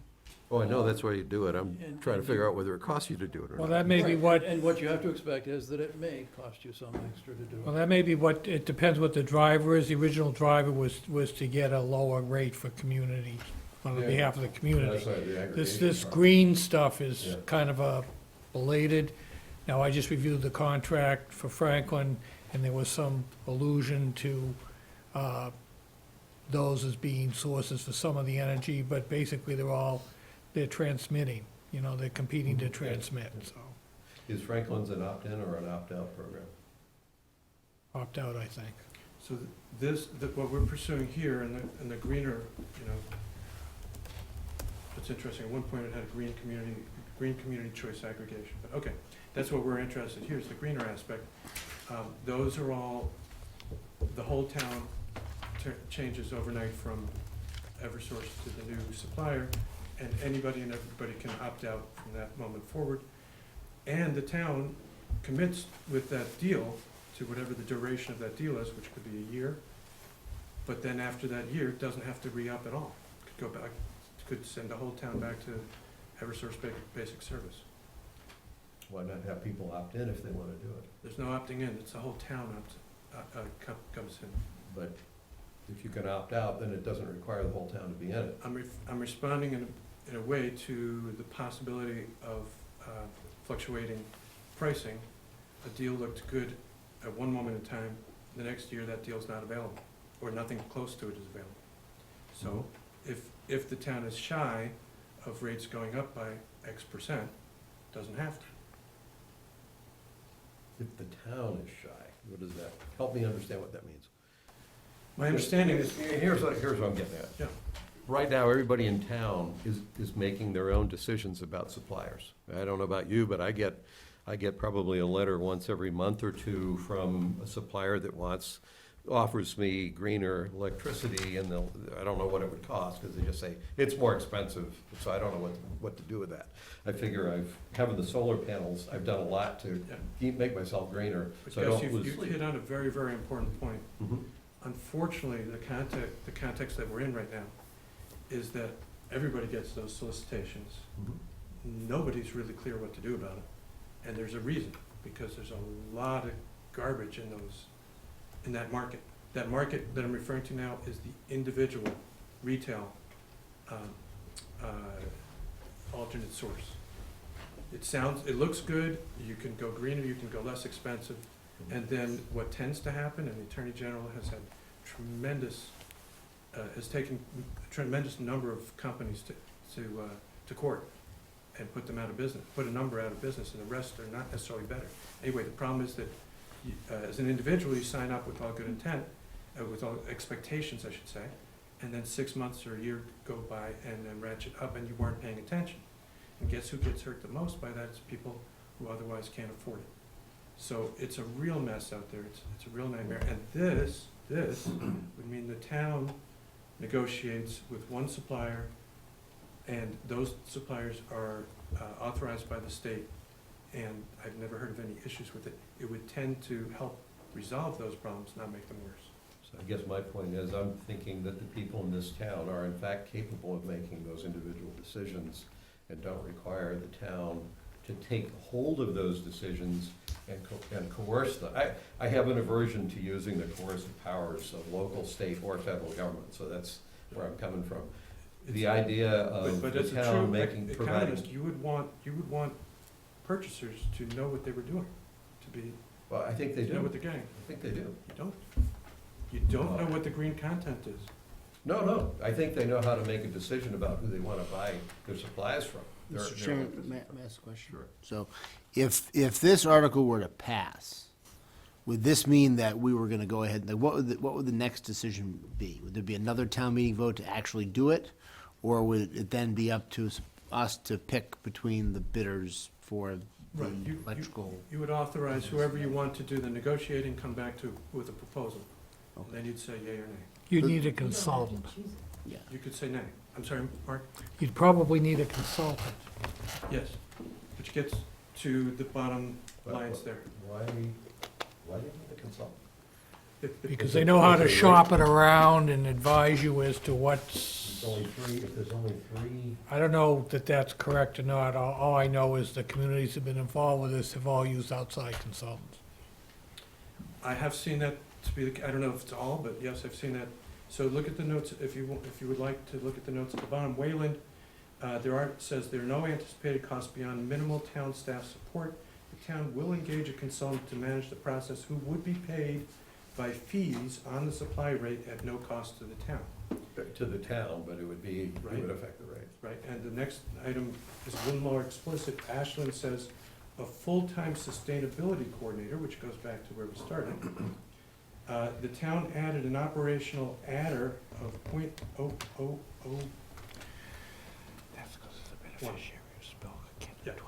$0.01 per kilowatt hour to the town's community choice power supply program to fund that position. So, this goes all the way back. We could yet be talking about a funded position from the get-go. That's how I was saying these articles could mesh together. So very simply, my preference is to provide people with options to do things. When I read the background you sent in on this, I looked at it and said, well, this is interesting. All things being equal, I'd rather use green energy than non-green energy. Aggregation, to me, presents the opportunity that the town could negotiate an attractive rate, actually.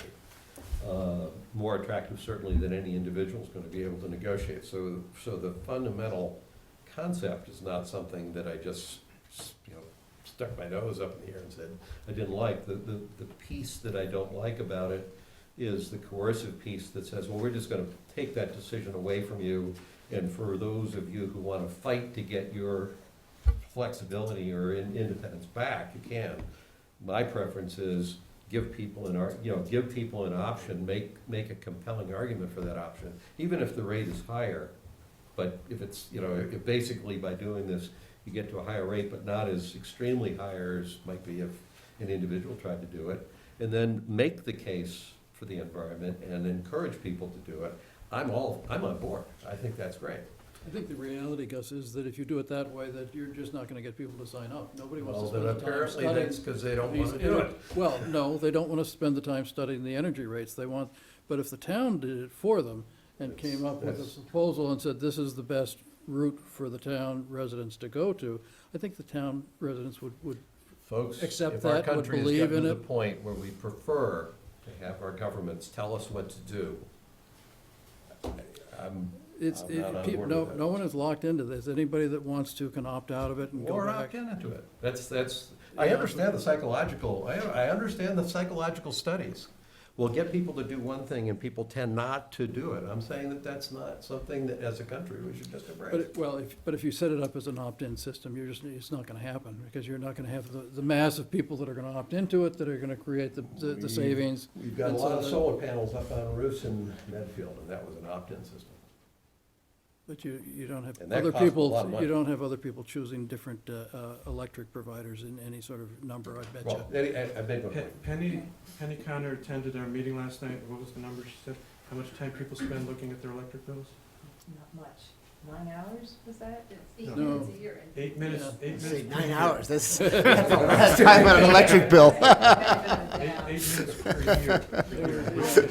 It was when the bill was high, they would spend 8 minutes. Yeah. So Fred, may I ask, I'm done. yeah, I just have a couple of questions. Which towns have done this? So this one is based on Wayland. Wayland just did this. Mark, you said Franklin has done it? It's taken years. It was years ago that the authorization was granted, and it's taken all this time to Yeah, it actually was put in Ashland. place. Adam was Ashland, right? So Franklin authorized this some number of years ago under the same program? The driver was not, frankly, green communities. Yeah. The driver was getting lower rates rates. for customers. I know that Sherburne is studying this program. I don't know what they decided to do, but they invited someone in to speak to them about it. I think the number might be 30 towns have gone ahead. Here it is. There was somebody involved with planning from the western part of the state that was trying to put together this multi-community aggregation grouping, and he basically, again, he was from Western Mass, but he jumped all the way to Eastern Mass because he wasn't picking up enough support. And that went nowhere, so, at least not as far as Franklin was involved. So other towns are featured in this article are Melrose and Brookline and Lexington, and then others, Acushnet, Attleboro, Carver, Dartmouth, Dedham, Dayton, Douglas, Drake, Fairhaven, Fall River, Freetown, Marion, Mattapoisett, New Bedford, Northbridge, Norton, Plainville, Rehoboth, Seacock, Somerset, Swansea, Westport, Westford. That's the information we have. Thank you. And one of the interesting parts of what Ashland did was by surcharging the electric bills to the tune of about 50 cents a month or something. They basically paid for the sustainability coordinator's salary. So that it, Tax. So if another you way of getting the spend 10 minutes looking at your electric bill, you will see a lot of what you would call taxes already there, right? Whenever you look, there's lots of little Doesn't items. justify, let's not go there. Okay, so can I ask just what next steps you'd recommend? We do want to pursue at least 2 of these as warrant articles. We're going to go back and take all your comments into account. But then, let's put it this way, if the Energy Committee wants to pursue, can we go to someone to check our wording? That would be me. So let me. Thank you. So there's 3 articles.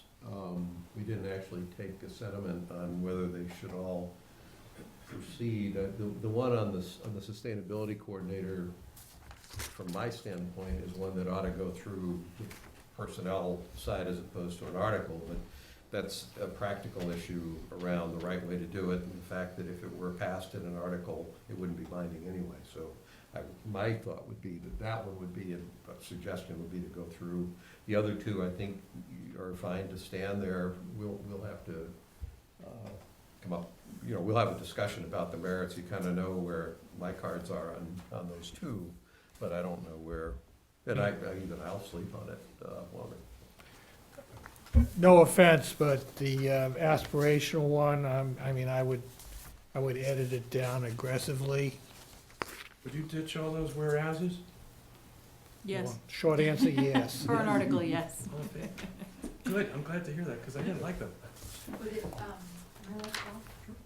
Would it, You have to have a microphone. here, Thank you, Mark, that's very helpful. again, the Energy Committee is gonna go back and think about it, and I'm just not even on the Energy Committee, but, would you feel better about But you don't it? mind speaking for them. I'm not speaking for them, I'm just wondering about if you liked instead of the goal part, if it got flipped and instead it was, there is this goal for the state, can we put together a plan for how Medfield might make it, like I'd feel make better about that that, the yeah. goal Yeah, I'd feel. of the yeah. article? I- Just an idea, whether that Speaking- would yeah. feel better. Speaking just for myself, yeah, it's the disconnect of, we're gonna say this, but I would I actually think we're doing a lot, I actually think you all are doing a lot of good stuff. I didn't realize how much good stuff you were doing until I saw that annual report. So my We didn't point want to bother isn't, you. yeah, my point, maybe you should have, my point isn't directionally where we're trying to get. My point isn't, oh, well, I don't want to spend a dime to save $1,000. It's that for me, there's a balance point between doing things that make sense and doing the hard work to convince people these are good things to do. And there are things that even make economic sense for you to do, at least if you can look at it from a life cycle standpoint. Sometimes some people can't do that because they don't have the money right now to put up. But if I like those arguments. I think that's where we need to go. So it's not the aspiration that I have the problem with. It's that this stuff becomes, for me, politically superficial, and everybody does stuff and they think that they're doing something when in fact they're not. They're not digging in and doing the hard work. They're not doing the work to help make sure people understand what's important. Right. And that's the thing that I'm driving for. Right, so this plan would get very real. In other words, you're talking about 20 years, but it wouldn't be waiting for 20 years. It would set interim goals, next 5 years. Yeah, I mean, I would feel much better if that plan was in place and we understood the financial implications of that plan. Thank you very much. Can I ask, Christine gave me a good idea of what steps to take to get into the warrant article stream. Should we expect feedback from Board of Selectmen before we go to the warrant committee? I don't know if you. Probably not. No, probably No. not. They won't take a vote until, I would say, at least the next meeting, if not on the 24th, so it could be several weeks. I'll It's let the historically warrant committee- been staff, the administrator, myself, perhaps the warrant committee as far as getting the language, working with the people, whoever the proponent is. Great, I'll pick it up with you from here then. We can talk tomorrow. Thank you so much for your time, really appreciate it. Mark. Thank you. Yeah, Well, Well, The- thanks. Good. So the town of Brookline wasn't mentioned, but it was obvious in the news that they passed a fairly dramatic measure at their recent town meeting. The Attorney General has that under review, and I think we'll have a whole lot of guidance once they come down with a decision on that. That was to basically prohibit fossil fuels use for new development throughout the town of Brookline. So, I read about that. So, Mark, thanks for mentioning that. That was our fourth article, but we decided not to proceed with that right now. Before you got here tonight or after you went through the first three? A month ago, we decided to hold on that. Well, and Fred, thanks for this. Thanks for the hard work you and your committee have done. None of my comments are intended in any way, shape, or form to be, critical of what you're trying to achieve. Not at all. I just wish we had many more hours to keep going. Okay, thank you. Thanks for your patience. Okay.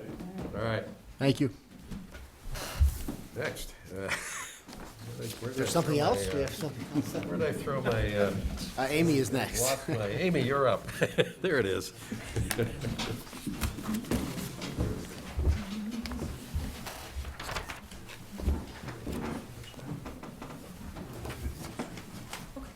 So I'm here tonight to ask for approval to change out the existing fluorescent lamps to new energy-saving LED lamps throughout the town buildings. And this is completely separate from the grant that we've just been discussing. So this has nothing to do with the grant that we had just discussed for the green communities. But it does address a lot of the items on the ECM list that Fred had mentioned. So I'll just tell you a little bit about the program. It's part of an Eversource initiative called the Illuminate Mass LED Lamp Exchange. The town was approached last spring for to redo all the school lighting. They initially they were presented that Eversource provide new energy-saving LED lamps, and in exchange, we would have to remove all the old fluorescent lamps, replace them with the new LEDs, and recycle the old lamps within a 60-day timeframe. With over 6,100 lamps throughout the schools to be removed, replaced, and recycled in a 6-day timeframe, and knowing that the project would be done during the summer months, we knew we didn't have the manpower to be able to handle that. So we were able to negotiate with Eversource to cover the cost of materials and the labor for the project. The electrician was hired and paid directly through Eversource. For just an example, for the school that we did get it all completed over the summer and a little bit over the fall. The project cost for labor and materials at the schools was $200,000 at no cost to the town. Then the estimated $91,000 in energy savings per year. So it was a pretty successful project. So then they came back and said, we want to do the town buildings now. So for the town buildings, that will include the town hall, DPW, the library, the FAF building, and the COA. The public safety buildings are already all LED lights. The estimated project cost for labor and materials, that again, all that will be covered from Eversource, is $79,000. The estimated energy savings is $27,000 per year. So, in terms of environmental impact on the project, just for changing out the lights in these buildings. That would be, for one example, would be equivalent of saving approximately 175 trees. Or another example would be equivalent of taking 20 cars off the road. So these numbers, they were prepared by Commonwealth Electrical Technologies, who is the engineer, or I'm sorry, the electrician on the job. So they performed a lighting audit on each building. We do have some LED lamps already in some of these buildings. So the plan is, and I've discussed this with Fred, if there is an existing LED lamp, the electrician will bypass that, that light fixture to make sure it's noted on our audit. And at the end of the project, a revised report will be submitted by Commonwealth Electric with any changes in the overall energy savings. And that's important to confirm we have the accurate numbers for our reports for the Green Community Annual Report for the state. So the contracts, I think you've all seen the contracts. They've been reviewed by Mark and with Fred. Fred and I have had extensive communication on these contracts. So I hope you have your support moving forward, and be happy to answer any questions that you might have. So some of these have already been done and some are going to be done, is that the way it is now? The school buildings have already been done. And the town buildings Yeah, have the not? town buildings are up. We do have some existing LED bulbs in some of the pictures, so they will, because we've already put the cost into, to replace those, so. Yeah. I was actually a little surprised that I thought we had done all of the municipal bulbs to LEDs, but apparently not, so thank you for doing that for us. Yeah. I've got a budgeting question for probably Nick, I guess, or Christine. When we go through, these are great projects, so this is not, I exhausted all of my, because I knew he could take it. The question I have, when we do these projects and there's projected savings, how do we capture that back from the budget? There's funding, obviously, for the electricity. How do we actually capture those savings to be sure we have them? We have not been doing it in the first year. In the first year, we've, like, for example, the streetlight budget is still budgeted the same amount it was before we purchased them. Until we have year two figures on what it saved us, then we adjust the budget accordingly. That's, okay, so, but the important thing there is we have the visibility over what the base cost was, and we'll be able to see what this, we actually, I'm just looking at, do we actually know we got the savings? Yes, and How do we know that? you'll ask for a report at the end of the project Yes, that yeah, shows. yeah, Okay. just to show what the savings, what the actual savings will be. Okay, and right now, the electricity costs are distributed out across budgets, or if we don't have that consolidated? We're consolidating into the facilities budget. We're gonna Yeah, consolidate. right savings. now, it's at each building, so Okay. I don't see it every month, so Okay, I talked to Christine and Nick about consolidating that, so I can But review them. it's consolidated, but divided up amongst buildings. yeah. it's all within the facilities in a budget, but we sense, can I'm- still I'm tell you driving what- in the direction of Yep. activity-based costing here, is what I'm getting at, okay. And there is a metric to track the actual usage by building, isn't there, through Yes. the energy manager? Yes, yep. So that we have pretty good data. So there's 5, and I think we need to officially approve signing the Eversource. It's the Eversource contracts that need to be signed. There's both, there's one for Eversource and there's also one for Commonwealth both do, Electric. okay, Yeah, just to give okay. us the approval to come on site Yeah, and work in the buildings. I would move the approval of both contracts. Second. All those in favor? Aye. Thanks, Thank Amy. you so much, thanks for the Amy. support. Thank you. The people that were worried this was gonna take till midnight to get through this agenda, you have grounds for some limited amount of optimism that it won't be that bad. I think limited is probably correct. Third item is Jean Minio here to talk about the chapel. We're back. So I think you all have the latest version, which Steve Nolan was able to work on to address some of the outstanding things we wanted to take care of from last time. Namely, that was restructuring the phases and addressing access and utilities. Mark and Vicki have conferred earlier today. There's some additional minor, relatively minor language changes to be addressed. We have no issues with Mark's suggestion, so we'd like to move forward on this unless you have any other questions you want us to still address. I had 2 questions. The first is, I don't think we should agree to the arbitration clause. Right, I that assume was, Mark had Mark's- flagged that, so We're fine with I'm changing assuming Mark that. had identified that. Yeah. And then the second, great legal minds think alike. and me and you do as well, right. The other thing is, we've got a 7-year period in the pre-construction period with 3 1-year extensions. And for the construction period, it's just how long it takes to construct it, is that the idea? That was something I addressed. Okay, because that was my other concern, is that it's sort of amorphous, is you move pre-construction pretty clear, occupancy clear, construction. So what I proposed was that when they're ready to enter the construction phase, that a schedule, a construction schedule be agreed upon, and that once it proceeds continuously, whatever the time period is to be determined, to reach substantial completion, so we don't have a breakdown on the project. Those are my only two. Good job, thank you.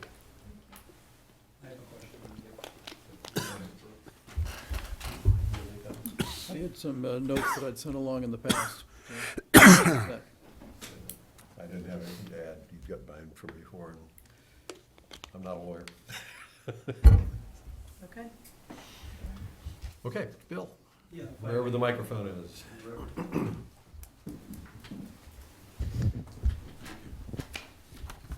So first, I want to preface this by saying that, I've publicly supported the chapel, and I've tried to give Jean help and advice as she Gave me my first year's rent already. I did, yes. So you're an interested participant in this discussion? Yeah, yes, and this is my first chance to actually see the lease. And of course, I've listened to all of your discussions as you've gone through them about, waypoints and what have you and everything else. And if I'd had a question early on, that probably would have been the question that I would have had about how did you measure progress through this, considering that you're signing up for 99 years.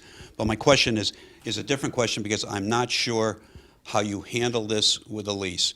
But you'll recall, Gus, from the other night going through the RFQ for the consultant for the person who's going to draft the RFP for developers for the property, is that one of the things that was called out as a requirement is that it shall be in accordance with the master plan, it shall be in accordance with the land disposition agreement, and it should be in accordance with the agreements that we have with Mass Historic.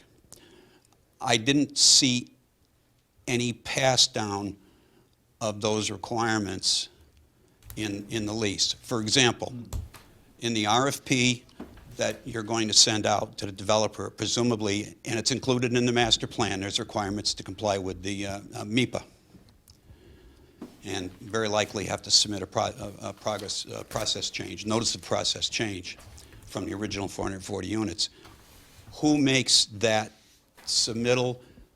Who does that work? And where is the obligation to have that done in the situation of leasing the chapel? So, for example, if the town was required for any of the property that it's sold to pass down to the developer the requirements to comply with MIPA,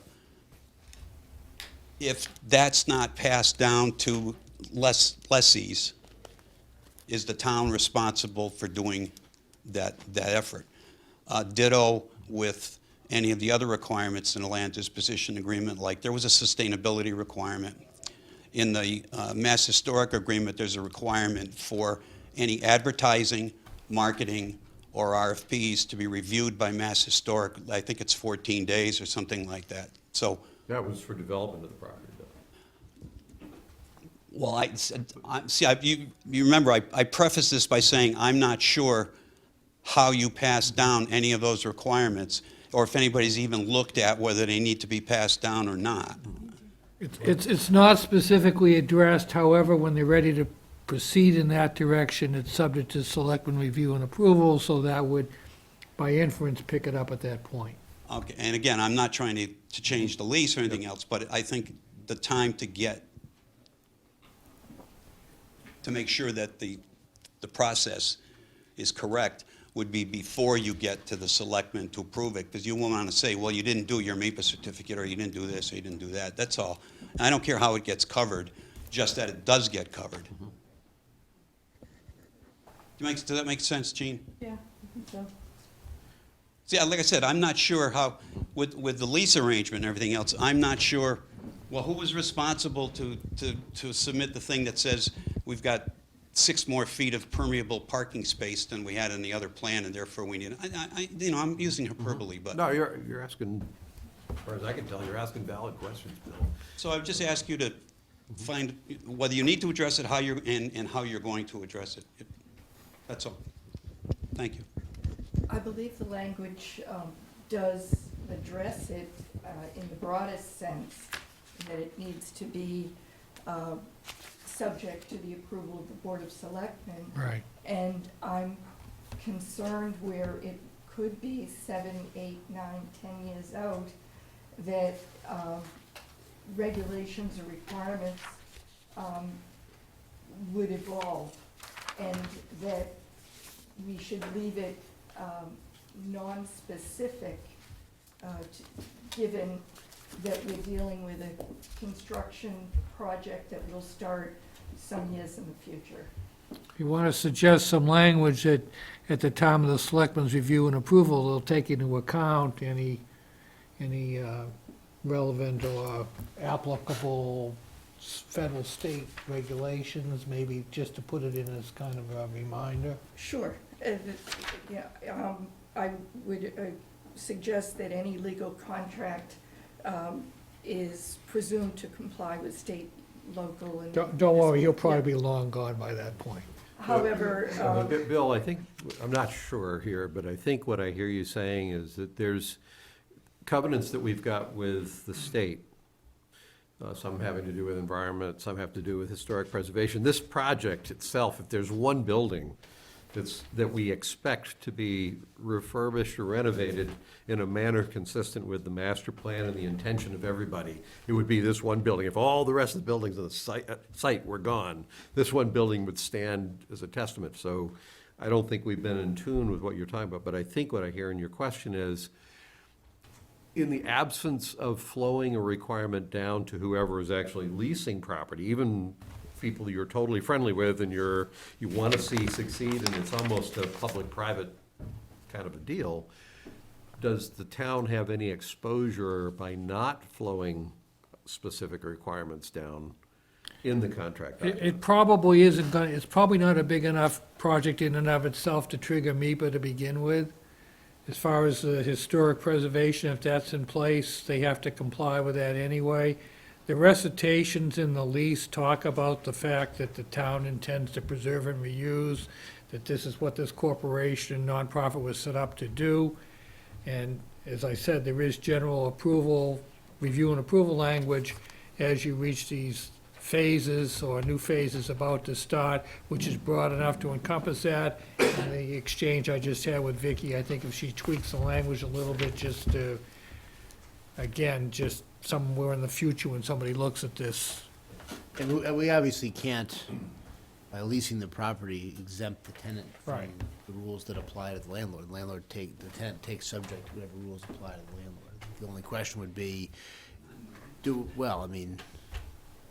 it doesn't list compliance with the building code, doesn't list, there's all sorts of rules and regulations we're subject to, it doesn't list here. I get you. I mean, I think the lease would more likely address, if it needed to, whose obligation it was to make sure. But I agree with Mark that if there's gonna be town approval of the specifics, it's really incumbent upon the town to make sure that any plans the town approves at that point are consistent with the other obligations that we have. I think it's a valid point, I just don't know that we need to incorporate it so directly in the lease. I'll defer to the lawyer to my left and the No, lawyer to my don't right, defer if you to don't- me, I'm just saying, it's, you know. So it sounds like, Vicki, then there's some minor tweaks that might be made to make that clearer. Mark has made some suggestions, and this one is certainly appropriate as well. So what I would ask is that we take this agreement, this iteration, which addresses basic concerns, and if we could polish it with Mark's change and tonight's suggestion, and then coordinate executing, we can bring this to final stage. Good with that. One little thing. And unfortunately, Jean and I talked about this by email, and we didn't have a chance to have a conversation. And I apologize, I spent the day at the election. Part of the legislation is that we have an appraisal done on the property, which I had been planning all along that we would be able to do that in-house. In talking to the Board of Assessors, they don't feel it's something that they have the expertise in doing in-house. So we're in the process of bringing in a commercial appraiser to do an appraisal. So I would just say that if we're ready before the appraisal is done, that you just execute the lease pending the approval of that. And that it was just a requirement that we get the appraisal, and then we have to publish what the appraised amount is versus what the lease amount is when we finalize that. So, but we're trying to fast track that as quick as possible. Okay. So, and I apologize for the delay. I really thought we could have done it in-house. No, that's fine, and a side letter should Right. suffice. We're good? So do we need to come back at another selectmen's meeting, or is this an authorization to sign? No, I Frank- think they need to see the final, the There's final enough whole lease. changes and odd, and, I mean, again, Vicky and I had a very productive phone conversation, but frankly, you know, that, in all due respect, I would somewhat disagree with Gene. Some of them were more important than others, but I would want to see a more advanced final draft at this juncture before I'd be comfortable with advising you to proceed. So if we perhaps put it to the next agenda, Vicky gets me a final updated revision to look at, and hopefully we have a go at the next one. We can spend St. Patrick's Day together. I'm Italian, that's good. 2 weeks from now, same time, same place, same station. So I move Jean up to the first item. I think we can put you on at 7. I'll put you on at the first action So item. Vicky just mentioned that she won't be here, which I think is fine, but, so, We've worked it out in advance, that's I okay. think we're Should we're just be fine. a I just wanted to formality. publicly acknowledge and thank Vicky. This is her professional expertise that she's donated her time to get us through this lease process, and I'm just incredibly grateful. Oh, my goodness. Thank you, Vicky. We're so close. I have to say, the collaboration was impressive. You know, so many people within the town, and Steve, who has moved, the comments were all useful, helpful. We have a superior lease to the one that I brought to you the first evening, so onward. Thank you. Thanks, Vicky. Thanks. Okay. Action item, selectmen are requested to vote to sign the warrant March 30th, 2020 town election. It's just one of my nights. I didn't get a chance to send this in to you. 30th is spelled wrong, first paragraph, Oh, the all caps. we did not prepare that, so I will have to go down and, And then the, this is an editorial suggestion, but if you're gonna have to redo it for that, if you go down four paragraphs, if you look at the one that starts, one selectman, one assessor, 2 school committee members, the next paragraph down is confusing the way it's worded. If we just said 1 planning board member and 1 housing authority member, that would be a more straightforward way of that. I wouldn't have stopped that one if 30th had been spelled right, but. I we're would gonna defer to change Mark that. on how the election wording is done. Is that done by the town Wait, clerk, or it's is in that con- done by the state? It's inconsistent Town between clerk, the it's a paragraphs. local election. All right, we'll find the So she's original just file doing and it fix the it. way it's been done previously. Well, this was the original. Carol had left this for us, That's what I mean. so we can go back and do it. We'll go back and look at it. Can I we- still can need we- you to vote to sign it. Can we vote to sign, then we can come and You sign can it? vote to sign it, and then I'll have you come in and sign it. Second. All those in favor? Yep. Aye, okay. So we voted to sign it, we're just not signing that one. Next item, selectmen are requested to vote to authorize Chairman Murphy to sign the feasibility study agreement budget revision regarding Dale Street School. Why do I have to do this? That one, I got a problem with that. First page, 4th paragraph. So I'm signing that this is correct, is true, accurate, and complete. 4th paragraph, there's in the parentheses, it says have not / have. And it's not designated, so it's not complete. And I don't know the answer to the question, otherwise I would have just gone with it. I'll note that some other people signed it without catching that incomplete. I'll be happy to come by and sign this whenever. So if you'll vote to authorize me to sign Go it. to I will authorize sign it, and I will have them Correct it. change it. If I can get a motion to do that. So moved. I second. All those in favor? Yep. Aye. Send that over to Christine. I'd like to say I'm not usually feisty like this, but that would be stretching. But we've all been, we've all been with you enough, Gus, not to do that. Selectmen are requested to vote to sign the Housing Choice Designation application. Which one of the five in our I would like you to packet? sign all 5, because apparently I'm really excited about this. The first or third, because the second only scanned the odd pages. So, I was trying to figure out the difference between them. I think We were very overzealous this weekend. So I wrote down, why do we care about this? And I assumed it was for grant, and I was just curious, do we know what's the ballpark, what kind of grant money are we talking I believe it's up to $250,000, and it's anything. We can spend it on anything we would like. about? Really? Mm-hmm.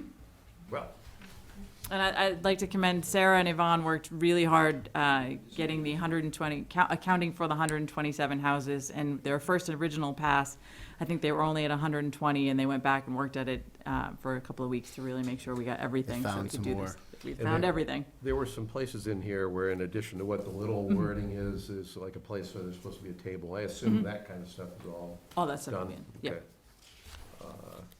And for the record, out of the 7 out of 14 we were required to qualify, I think we have 10. We had time. So that was pretty impressive. And the only question I had, I don't know if you'll know. So impressive, you got it 5 times. There was a reference, I'm just curious, and I don't know if you know the answer. It was paragraph, on page 10, it talks, we didn't do this, so it's something that we didn't check off. Participate in the Housing Development Incentive Program. And then it ties, have adopted an urban center housing tax increment financing district, approved district improvement financing. Those things, I know what they are. I was just wondering whether that Housing Development Incentive Program, what it was, and whether that is it sounded, I don't know whether we're providing an incentive or the state is providing an incentive. I just want to know whether it was, is that a funding source? It's a state program. Yeah. I believe it's just for gateway cities. It's Okay. one of those that Okay. is for a I specific don't think segment it's of for cities. us. And stuff, so I just wondered, okay.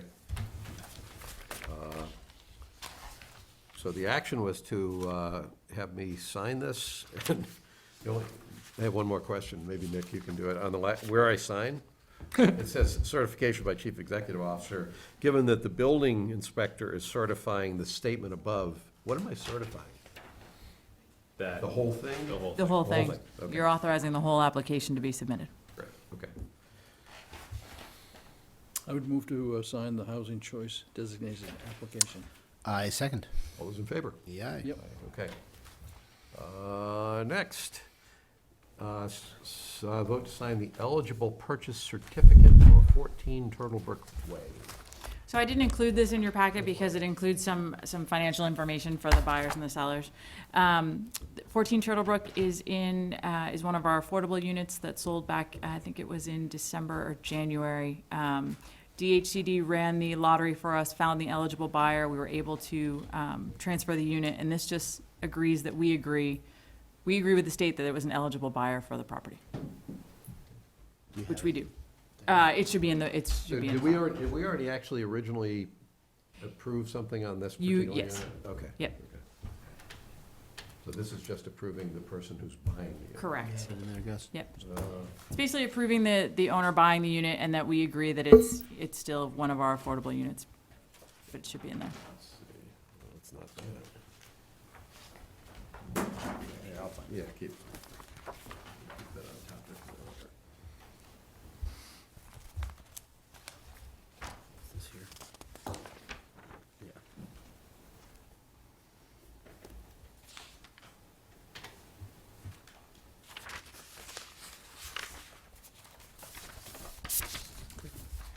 I would move to sign the eligible purchase certificate.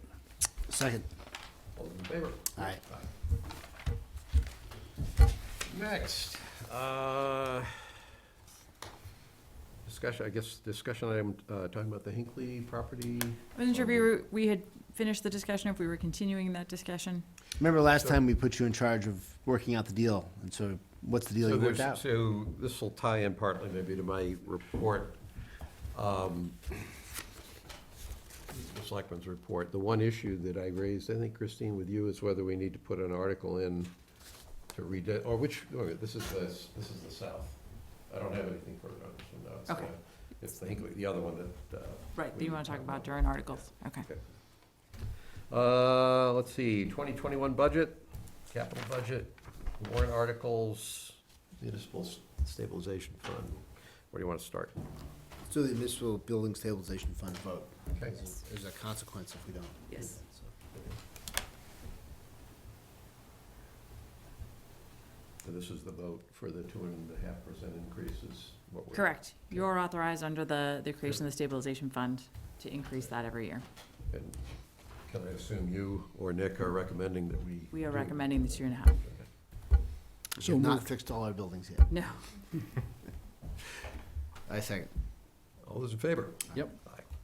Okay, so that was, just trying to see how desperate Christine was to find ways to save money to close that. That's all.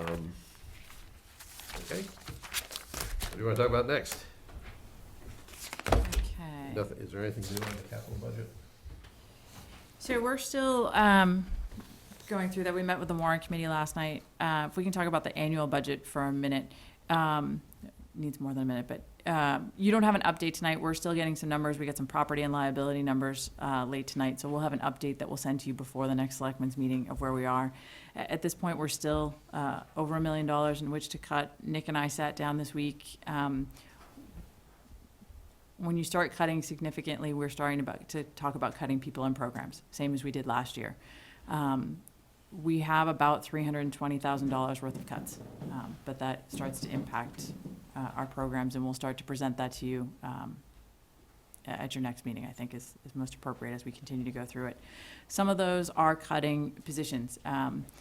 I know tonight we talked about an energy manager position. Maurice had put in for an assistant DPW director, operations manager for him. Of all the departments we have and the people we asked to manage, Mo has the largest department. We've cut that position. We've spoken to him, we've cut it. So that's why I struggle with adding an energy manager position when we're cutting a position that I think is very crucial to the town, and we need to figure out the best way to balance that. So that 75,000 is included within that 320,000 worth of cuts. We're still working with the warrant committee. They have a separate set of cuts they're working with, and they're working with the school committee directly and a subcommittee on their cuts as well. I have a first cut at the score sheet I use. I meant to actually send it to the two of you last week, just so you'd have it.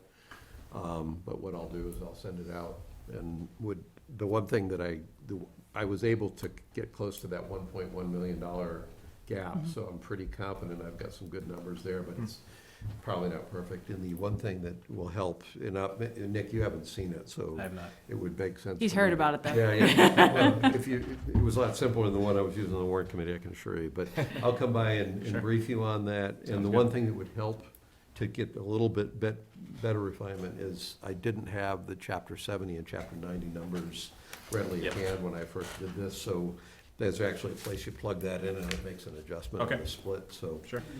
I have it. Actually, yeah. I just last week lost control and didn't send it out to you. Warrant articles, Warrant articles, so just to update you, we currently have, let me just pull it up, I'm sorry. We are currently at 41 articles. I did receive a call tonight, an email tonight from Chairman of the Conservation Commission. They've decided they would like to add an article on there, so we're actually at this point going to have 42 warrant articles. and then I had contacted you about adding, so here, the issue in the discussions around Rose Bay and the subsequent discussions around if that doesn't work out on Pound Street, looking at trying to do something like that upon the Hinckley property, the point was made that the article that was passed for the Hinckley property explicitly called out single-floor senior housing. So if we were so it would make sense for us to go to the town meeting and ask for a broadened authorization for senior housing on the Hinckley property if, in fact, that we wind up going down that path. So the point would be to have an article that basically. And this is Hinckley expands- South, right? Hinckley Yeah. South, yeah, Yeah. I think Yeah. that makes sense. guys. yeah. So we're at that was- 43. 43. So 43. Except maybe depending on what happens. We may lose a few along the way, that we'll put on the, at this point, once we close it tonight, what we would do is we would hold them and they would dismiss them on the consent calendar at town meeting. But counting 3 energy committee articles, or the issue is, did we get the sustainability article off in that 43, or back down to 42? We'll be back down to 42. Okay. They can be You withdrawn. can- After you close the warrant, you can still withdraw the articles. Yeah, you've got flexibility before you go to press. Yes, it's just going to print. Yeah, yeah. Yeah. That's the ultimate, this whole thing about opening and closing, that's really nowhere in the law, that's just practice. Not just in this community, but other communities, but And we are shooting for an April 9th Mailing. print date, and then we'll mail, yeah. print. And I saw on our planning calendar, the annual report, what's the deadline? I owe you a narrative there, and I haven't even sat down to start it yet, so, but I happen to We'll notice. talk. And I've already told you I'm not writing anything this year. Yes, Gus is writing. Oh, great, thank you. Yes. Very good. You informed me, and now Gus is writing it. Good, well done. See, I'm delegating. I was all set to do it until you gave me the lead on that Hinckley issue, and then it was like, wow. Okay, before we forget, let's vote to close the That'd be warrant. the first item on the second, so time to vote to close the warrant. So moved. Second. All those in favor? Yep. Aye. Okay, Chris? Thank you. All right, licenses and permits. Just telling you ahead of time, I have one question on one of them, but we can probably do them all together. So Friends of the Dwight Derby House request a one-day wine and beer permit for the art show on March 20th, 5 to 9 p.m. at Medfield TV, North Meadows Road, featuring artwork by Cheryl O'Malley. Second request, Richard DeSorger, Chair, High School 50th Reunion Committee, requests a one-day wine and beer permit for the social gathering on Friday, September 25th, 2020, 8 p.m. to 11:30 p.m. in the vestry of the First Parish Church, 26 North Street. Third request, First Parish Church Fund Committee requests a one-day wine and beer permit for event kickoff for the fund drive on March 14th, 2020, 6 p.m. to 10 p.m. in the vestry of the church. Fourth request, Medfield Boy Scouts request use of MSH for their fall 2020 Boy Scout Camporee to be held October 16th to 18th, 2020. And fifth request, Jeffrey Petter, manager Zealous Beer Company, Zealous Beer Company, requests a one-day beer permit to sell and serve beer outdoors at the Souls of Medfield 10K race on Sunday, June 14th, 2020, noon to 4 p.m. My one question is, are we sure that one thing, I think we've already approved the Souls of Medfield race. Are we sure that we're not gonna get cross-threaded with any of the neighbors, and given the sensitivity around the races in the past? Are we okay that we're not, gonna get anybody cross-threaded about this? This is in the parking lot, they're closing off a piece of the parking lot. The race itself is small, I don't think it's a problem, but I wanted to not skip over any neighbor sensitivity. There's probably no neighbors here to comment on it, but I don't think it's an issue. I'm just asking the question. you've got enough time to make inquiry. Right. Yeah, I mean, I think the issue we had the last time with the race that these guys were gonna run, they wanna close the road. Yeah, it was the road for 4 They hours. were actually gonna have stations with, Right. you Yeah, know, and here, I think if it's in the parking lot, we just have to make sure that people aren't then parking all over people's sidewalks and front lawns if there's no parking lot to park in, but. But I think you're right that there was a hypersensitivity by the neighbors to what they were doing Although I think there. Mike's right, It it was a was- they were- large race. It was a sort 4-hour of- closing of shut the Green road Street. down. Yeah. We already went past that piece of it, this is a small race, we're not shutting the road down, so that part is not, I think it's okay, I'm just asking the question. Why don't we check and then, ask and them see. to come in and make a presentation if you don't know the answers. And I'll suggest that on this one, it's the consent calendar, we address the first 4 requests and defer the last one. so moved. I just had a question. As a former Boy Scout, do we know the circumstances of that camporee from a security and safety standpoint? They have met with the fire chief, the police chief, and the Medfield State Hospital Building and Grounds, and everybody has approved it. So they're staying away from buildings and, They actually, I'm not sure if they stay away from all the so they've done this before. They do it on the north side of the campus, so they're just camped out in the field.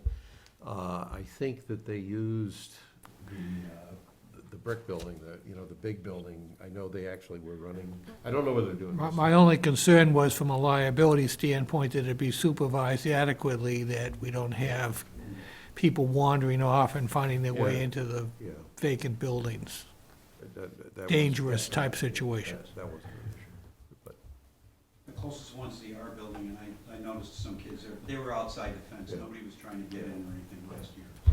It's a big And district. Bill will camp. keep an eye on the situation. The horns were all shaking up, so I mean, Right. Just not sure if they know about that northwest corner building being haunted. Okay, so first four.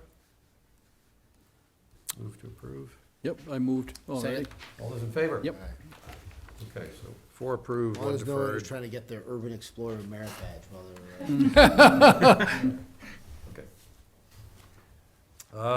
Let's see. Town administrator up? I couldn't. Town I just have administrator a couple of things. One, we were just notified this week, we are once again a tree city. Thank you, thank you.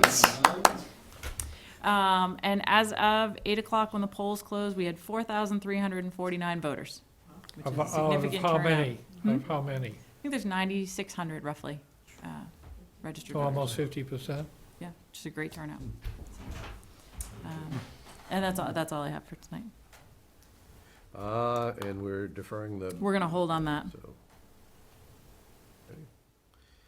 Okay. Next meeting date's the 17th, March, the following week, there's the joint meeting with the warrant committee. And then April 1st, there's a joint meeting with school committee, the Dale Street School Building Committee, the warrant committee, and us. So lots of meetings coming up. And that's at the library, high school. High school library. Do you want to issue yourself a one-day license for the March 17th one? No, I think more the April 1st.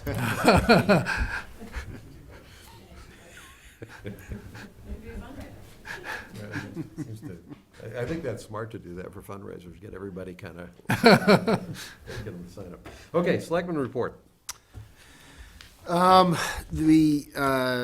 met, the Dale Street School Building Committee, met last week. I think it was the last week I was traveling, I was on the phone. And I was on the phone, you saw one of the outcomes of that was the request that was made tonight for the adjustment to the budget that was submitted. We're gonna meet again tomorrow at 7 o'clock at the Public Safety Building, and then on the 17th, right? Yes, and there's a community forum on Monday, May 9th. Yeah, there's a community, Monday, March 9th. March That 9th, was sorry. rescheduled. I think it starts at 6. 6 o'clock. Yeah, at 6 o'clock. Is that the high school? Yeah. Dale Street. Oh, it's at We're having Dale a Dale Street. Okay, well, Your cafeteria, you- look up on the website where it is. Don't trust me. And where there's a community forum on Monday. But anyway, the Dale Street School Building Committee is meeting again tomorrow, Wednesday, 7 o'clock, Public Safety Building, so you know where I'll be tomorrow night. And Thursday night, the Affordable Housing Trust Board is meeting at the DPW at 7:30, so I will be there. No public update on collective bargaining. We'll be discussing it during our executive session. The Medfield Foundation's Legacy Fund Community Board met, and they've collected, they've been given another $20,000 towards the endowed funds, that they're trying to raise $1 million endowment for the town that can then throw off $40,000 a year in grants to things in town. They're also working on a Why We Give campaign that should get rolled out fairly soon. The Townwide Master Planning Committee met and is planning its second public forum, which will take place on Thursday, March 26th, 7 o'clock at the high school. Set people's opportunity to have input into the master planning process. This is the last public input opportunity for people. The third public forum will be when the report gets reported back to the town. And then I went to the Energy Committee meeting last night, and we talked about what we were going to present here to you tonight. And that's it. Okay. Thanks.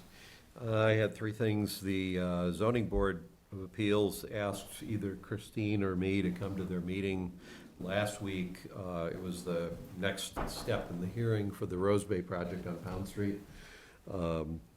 This probably came out largely from our last two meetings. Basically, there was a request that the ZBA take into consideration the discussions we had around Rose Bay on our first and second meetings in February. So they asked either Christine or me to come to kind of give a for-the-record summary of what that was all about. And actually, it went out with the links to the two videos, so people, the entire ZBA actually suffered through the complete videos, or at least the relevant parts of the videos for both of our meetings in February. So the key points I made was that the first meeting in February we were talking about Rose Bay, but in fact, the second meeting, that wasn't even the topic. The topic was the project on the Hinckley property, and the only reason it prompted was because the RFP was under consideration for that. So the meeting itself, from my standpoint, was very well run. It's very clear the ZBA was working very hard to consider the project, consider the merits of the project, consider the needs of the town, but also listen to the neighbors in the area that were objecting to the project. What happened, you may recall, when we had the discussion at the beginning of February, what came out of that discussion was that the Housing Authority was going to go back and ask for clarification around the adequacy of the RFP and the disposition. We got a letter actually, it was issued by Candace, said that she had reviewed it with the attorneys at the state, and they did not comment one way or the other on the adequacy of the RFP. And that second was that the disposition question actually is not something that has to be answered before you issue a development contract. It's just something that has to be addressed before a contractor is actually authorized to move ahead. So interestingly, I think the one that you were most concerned about around disposition, the answer that came back from the Housing Authority is, well, you don't have to resolve that question up front. You can resolve it later. Nonetheless, the Housing Authority said that they were voluntarily reissuing the RFP. So that led to a lengthy discussion at the ZBA meeting around what does it mean to have a contractor that's already on board with one RFP. Gatehouse had offered to continue to do work pending the new RFP coming out. And where the ZBA came out on a split vote was to close the public hearing. And basically, I think, I didn't state at the very tail end, but I believe what they did was they denied the they didn't approve it without prejudice, though. The thought was if you have an RFP and you're replacing the RFP, they were trying to figure out what it meant to have a contract on an RFP that's going away and going to be replaced by a new RFP. It's a balancing act. You can get input in drafting an RFP, but at some point you're over the line, so. So it was a split decision, but they kind of were leaning in the direction that it was a cleaner action just to deny it without prejudice and then move ahead with the new RFP. So that's where that's going. And I do not know where the Housing Authority and the neighbors, and I don't know how that all unfolds to move forward from here. But anyway, it was a well-run meeting on a difficult topic. Last night, I attended the Medfield Historical Society meeting at the Unitarian Church. Topic was the history of baseball. The speaker was actually the vice president of the Topsfield Historic Society. She came and talked about, I hadn't really appreciated that baseball goes all the way back to like the Plymouth colonies. I didn't realize that. They called it stool ball. And the report that she read from was that there was some, I think, boys and girls that were out in the streets of their little colony there playing this game with bats and balls. And I think it was Governor Winthrop or somebody saw them and immediately put a halt to this improper conduct and, came down like a hammer. A little bit like the people who talk about the late night lights at the high school. connection with the earliest stages of our country. But anyway, she walked through that. She talked about the history. One of the interesting things was that there was an English version of this game that involved 5 bases. So if you can imagine, instead of a diamond, you probably know this stuff, you played baseball. But, It's not with 5 bases, though. no, it's if you can picture a diamond, but instead of having the last leg of the diamond come back to home plate, like it was like you kind of went around, but then you came out the chute just to the left of home plate. Thought that was pretty cool. I had no idea about that. And she covered, basic all the way through Civil War in the role, and also because she focused on the Red Sox, talked about the original stadium in downtown Boston before Fenway, and the mechanics and the economics of the baseball associations that grew. She asked several questions at the end, and one of them I feel like I should have known the answer to, but maybe not. Anybody of you know how many World Series championships the Red Sox have won? All in total? Including the early ones? No, especially including the early ones, actually. You know, they won a lot in the early days. 7, 9. Cool. 9. Nine, Yeah, yeah. that's not bad. Third guess, 9. There were 5 of them in the early days, and then 4 in recent times. So. And then the third thing I had, the development committee met last week just to talk about where things were going on that. Basically, we approved the RFP for the consultant that's looking to help pull the RFQ, RFQ, and then the subsequent RFP together.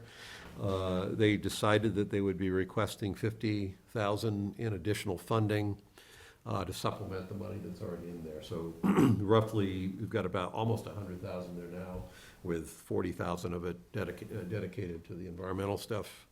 So this would give them, not if it turned out that we really had lots of legal expenses, it wouldn't be enough, but it gives them enough to keep going and not have funding stop the process.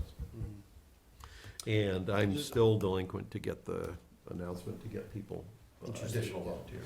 Just a question on that, Gus. Will that RFP be coming back to us at our next meeting, or what's the process for I that? think it's the RFP. Yeah. I asked the question about that, and because this was an RFP going out for support, what I was told was that it's not like a major contract. I'm trying to remember, I asked this question last week, and I got an answer that this is not one that needed to do that. Is that true? I think I need a little more context than that, but. Now I'm trying to think of who it is that told me that.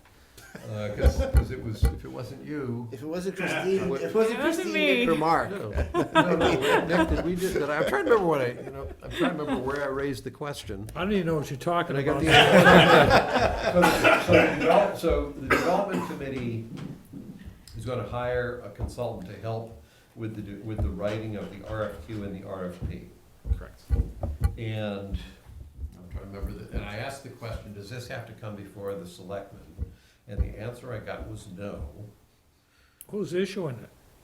The opinion or the? No, the what's coming out? RFP. It's the It development. should be signed by the selectmen. Yeah. It should be, it should So go. I to asked the selectmen. right question and accepted the wrong answer. Certainly. Well, the responses are coming back to you, right? The responses to it are coming back here, yes, through me to the development Because committee. you had comments on it, and I reviewed it with, Todd? no, Sarah. Sarah. Sarah, okay. Incorporate a lot of your, Did I ask, you were there, Bill, Bill, did did you I tell ask Gus? that question? I Okay. think the discussion was, how were these handled in the past? Mhm. A similar RFP for roughly $30,000 or whatever you guys were talking about, or whatever. And was that something that normally went through the selectmen? And In fact, I guess it was- heard an answer that said they didn't usually. That's what I So, heard. so here's, in fact, now it's coming back to me, it was Sarah who answered the question, and the issue was, this is basically a small contract like several of the other contracts. It is not actually, this is the part that she explained to me, but it was different, is this is not a full-blown new solicitation, competitive solicitation, although it's going out to several potential sources. but because it's minor and because it's not actually a brand-new solicitation, it didn't need to come to the selectmen. So, but it did come from Sarah. So a No, solicitation what's for gonna quotes happen is- less than yeah, $50,000. Well, it's gonna go out, they're gonna provide responses, they're gonna be evaluated, I guess, by staff, And then the selectmen and then have at to some sign. point, The you'll make it contract. right. The contract has to be But this signed by is the the Board of RFP. Selectmen, so The that's question- not. The question is, does the RFP have to be approved by the selectmen?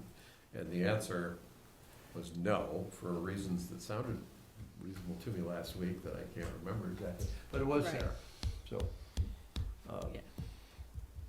My apologies, I've been switching channels a little too fast for the last week, too many things. So I think we're still okay not having the RFP come to the selectmen for approval. It doesn't legally have to, it's just, anyway, it's just what you would want, and given what this is, Right.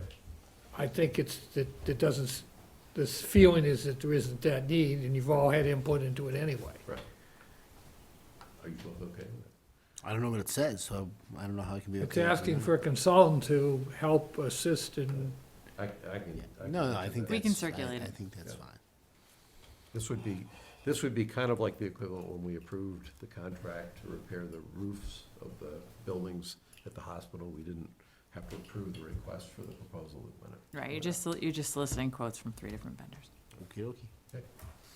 But I can send you the RFP. No, that's all right. I'm good.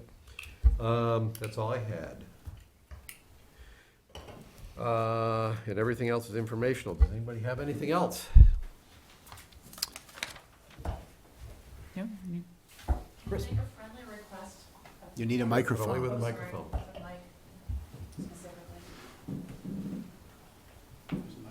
Thank you. Chris Potts. Just a friendly request, Mike, tomorrow night, can you ask the Dale Street Building Committee just the status of the documents that were used at the last meeting? Because I have not been able to find them on the website. They've not been posted yet. They've not been posted, and they're really very rich content. I will renew my request Thank you. for the post. I'd like them to be posted before the meetings if Yeah. possible. I have made the request that happened. That has not happened. I will renew my you. request that they get posted. I was by phone the last time, and so I will make yet I another appreciate that. Thank you. request. Thank you. On that front, Thank you. yes. And I will once again ask that. We'll see how effective I am with everybody else. Well, you handled that question a lot better than I handled the last one I just got, so. All right, is there anything else? You need to read your little speech there about the exemptions. I will, if Yeah. we're ready to move on with that. There is nothing else? Okay. So we're then, from here, we're gonna move into closed session. Let me see if I can do this.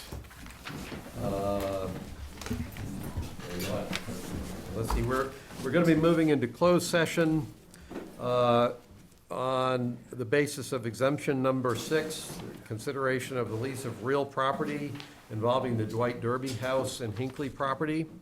Let me see, let me find so the all right- of them are gonna require that the declaration about an open statement would be prejudicial for all of these. Right, so I declare that an open meeting may have a detrimental effect on the negotiating position of the public body in considering the purchase, exchange, lease, or value of real property. The second one is exemption 3, to discuss strategy with respect to collective bargaining. An open meeting may have a detrimental effect on the government's bargaining position, and to discuss strategy with respect to pending or threatened litigation involving Medfield police officer third-party injury claim. So that is to discuss strategy with respect to litigation. I declare that an open meeting may have a detrimental effect on the litigating position of the public body. And to discuss strategy with respect to collective bargaining, I declare that an open meeting may have a detrimental effect on the bargaining position of the public body. I guess I could have done those all 3 at once, right? But As long as you get it in the I record. got them all. That's the first time I had to do all 3 of them. I have a Motion. Full executive agenda. So moved and not to open and, not to reopen in open session, Not to, yeah, not to reconvene in open session. I second. Mr. Marcucci? Yes. Mr. Murby? Yes. Me, yes.